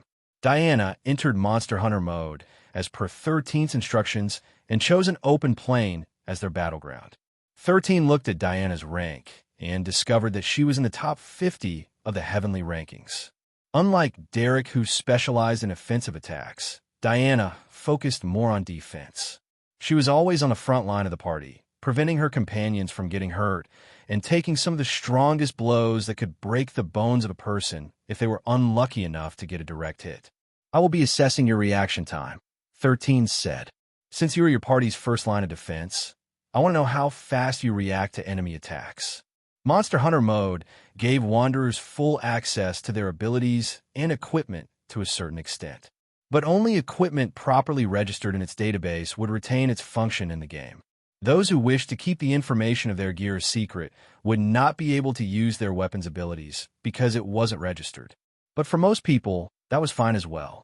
Since they valued their privacy, they were worried that the game was made to collect personal information of Wanderers, which could potentially be used against them in the future. Just like many Wanderers, Diana didn't register the abilities of her equipment in the game and simply wore them for what they were. These gears retained their physical and magical defenses, but their active and passive skills would not be usable. Monster hunting starts in 3 seconds. 3, 2, 1.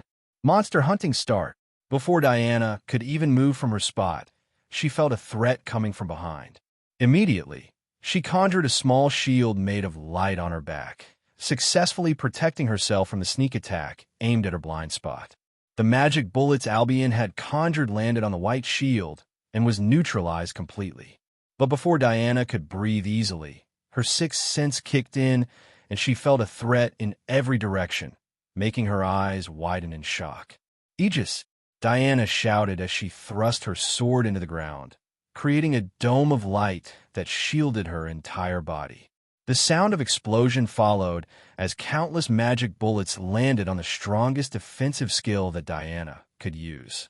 Aegis was a skill that created a dome of invincibility that lasted for 5 seconds. However, she would not be able to use this skill again until an hour had passed. In short, it was a skill that should only be used as a last resort, yet Diana had used it right at the start of the battle. She knew it too, and her face turned grim.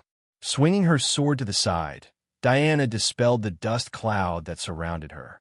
She needed to see where her opponent was so that she could prepare to defend herself at any time. Expanding her senses to its fullest, Diana stood completely still.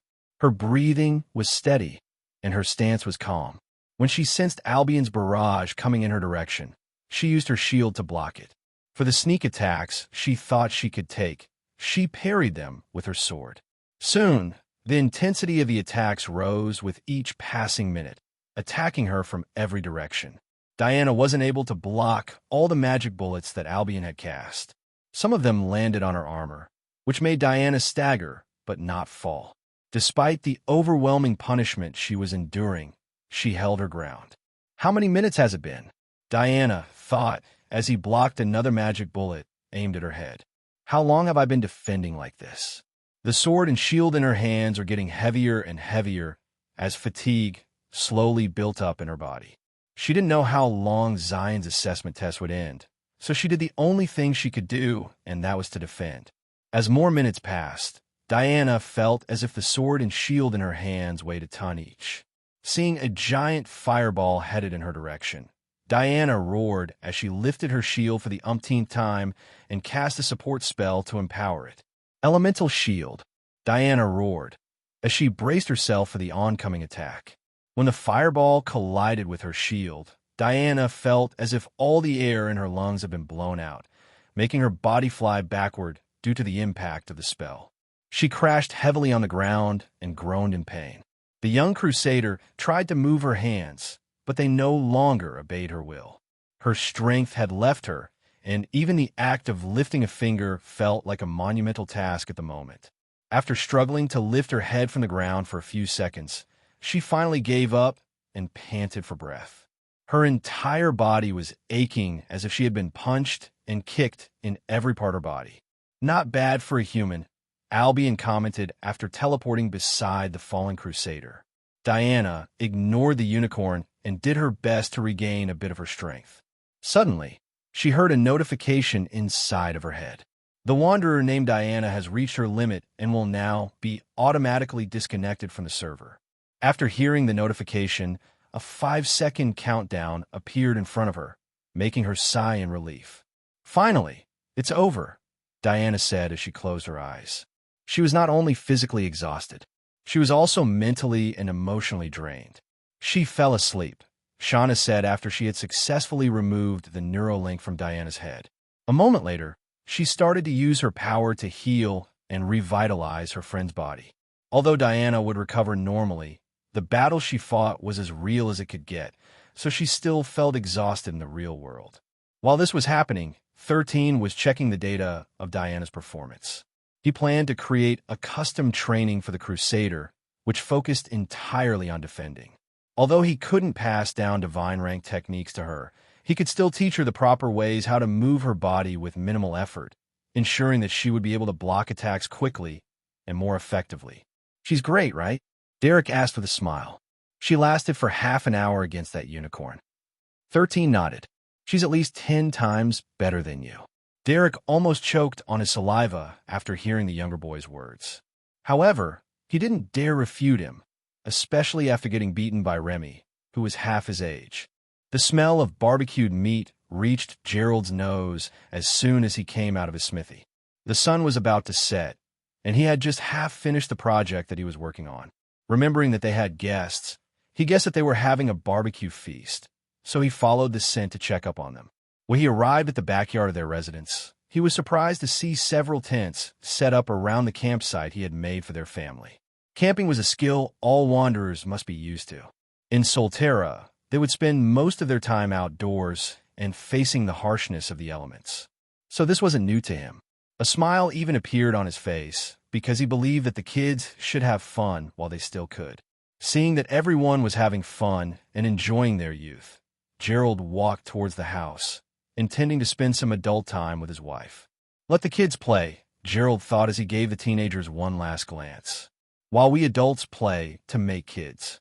The no-good father laughed internally and left the kids alone to play his own game. 13 was reading a picture book story for Rhea, who was seated on his lap. Remy was helping their guests with the barbecue and was also happily talking with Diana and Erica. Roland, Derek and Joshua were also doing their part in cooking their meals. Occasionally, they shot sidelong glances at the 13-year-old, who was seated on a log with his sister. "I tell you, dude, you should just have master train you too," Derek said in a hushed tone. "What's the point in having pride if you're weak?" "More cooking, less talking," Roland replied as he calmly turned over the meat on the grill. "Since you will be training, does that mean that you will not accompany us back to Signy?" Joshua inquired. "Originally, we only planned to stay for a few days to accompany Shauna and see Zion in person. I talked to Master about it, and he said that going to Signy right now will not make me stronger," Derek answered while putting vegetables and meat on a skewer. He added that I will just be fighting monsters that I won't find hard to defeat, so it's not good for my training. Roland, who was listening silently, frowned, but he didn't say anything to refute Derek's statement. "So, does that mean that he intends to let you fight strong monsters?" Joshua scoffed. "Monsters you can't defeat?" "Yes," Derek replied. "It won't be just me, but Diana too. Both of us will have a training montage with Master. That's why I'm telling you guys to come along. I'm sure you'll learn something. Just set aside your pride for now, okay? A prideful man is not cool." Joshua pondered as he flipped the barbecue skewers on the grill. "I specialize in using spells and long-range attacks. Can he really train me? You won't lose anything by asking, you know." Derek, who had been infected with the Zion virus and Remy virus, had joined Rihanna's, Viola's, Sharon's, and Louise's fan club after getting his but handed to him by an 8-year-old. When it came to pride, he had nothing left to spare. "How about you, Roland?" Joshua asked. "Do you plan to train too?" "I'll think of it overnight." Roland didn't immediately deny the idea of training if it meant that he would become stronger. "That's the spirit." Derek laughed. "If Roland joins, you're joining as well, right?" Joshua frowned, but after half a minute, he reluctantly nodded to confirm that he would join the training as well. "What's the point of me going back to the Signy continent alone?" Joshua stated. "Now, go talk to Erica and the others and ask if they also plan to stay to train." "Say no more." Derek patted his chest. "I'll handle this." The swordsman happily walked toward the girls, who were grilling a few meters away from them and having their girl talk. When he was certain that Derek was now out of earshot, Joshua talked to Roland in a low voice. "Are you sure about this?" Joshua asked. "I've known you for years, so I can tell that you have almost made your decision to stay and train." "Like I said, I'll know the answer tomorrow," Roland replied. Joshua shook his head helplessly before glancing at Shauna, who was helping prepare the table with her sister, Rihanna. "Well, for what I have observed, Zion doesn't seem to view Shauna romantically," Joshua thought. "Is he just too young, or is he just one of those rare teenage boys who are not interested in girls?" Truth be told, his first concern was whether Zion and Shauna had developed something between them, especially after spending a few months in the Rigel continent. But the interactions they had were that of close friends. Nothing more, nothing less. Even Shauna wasn't showing signs that she viewed Zion romantically, which was perfectly normal since the teenage boy was 3 years younger than her. "Well, as long as they don't have that kind of relationship, I guess that's fine," Joshua mused. Right now, the only love rival he acknowledged for Shauna's affection was Roland.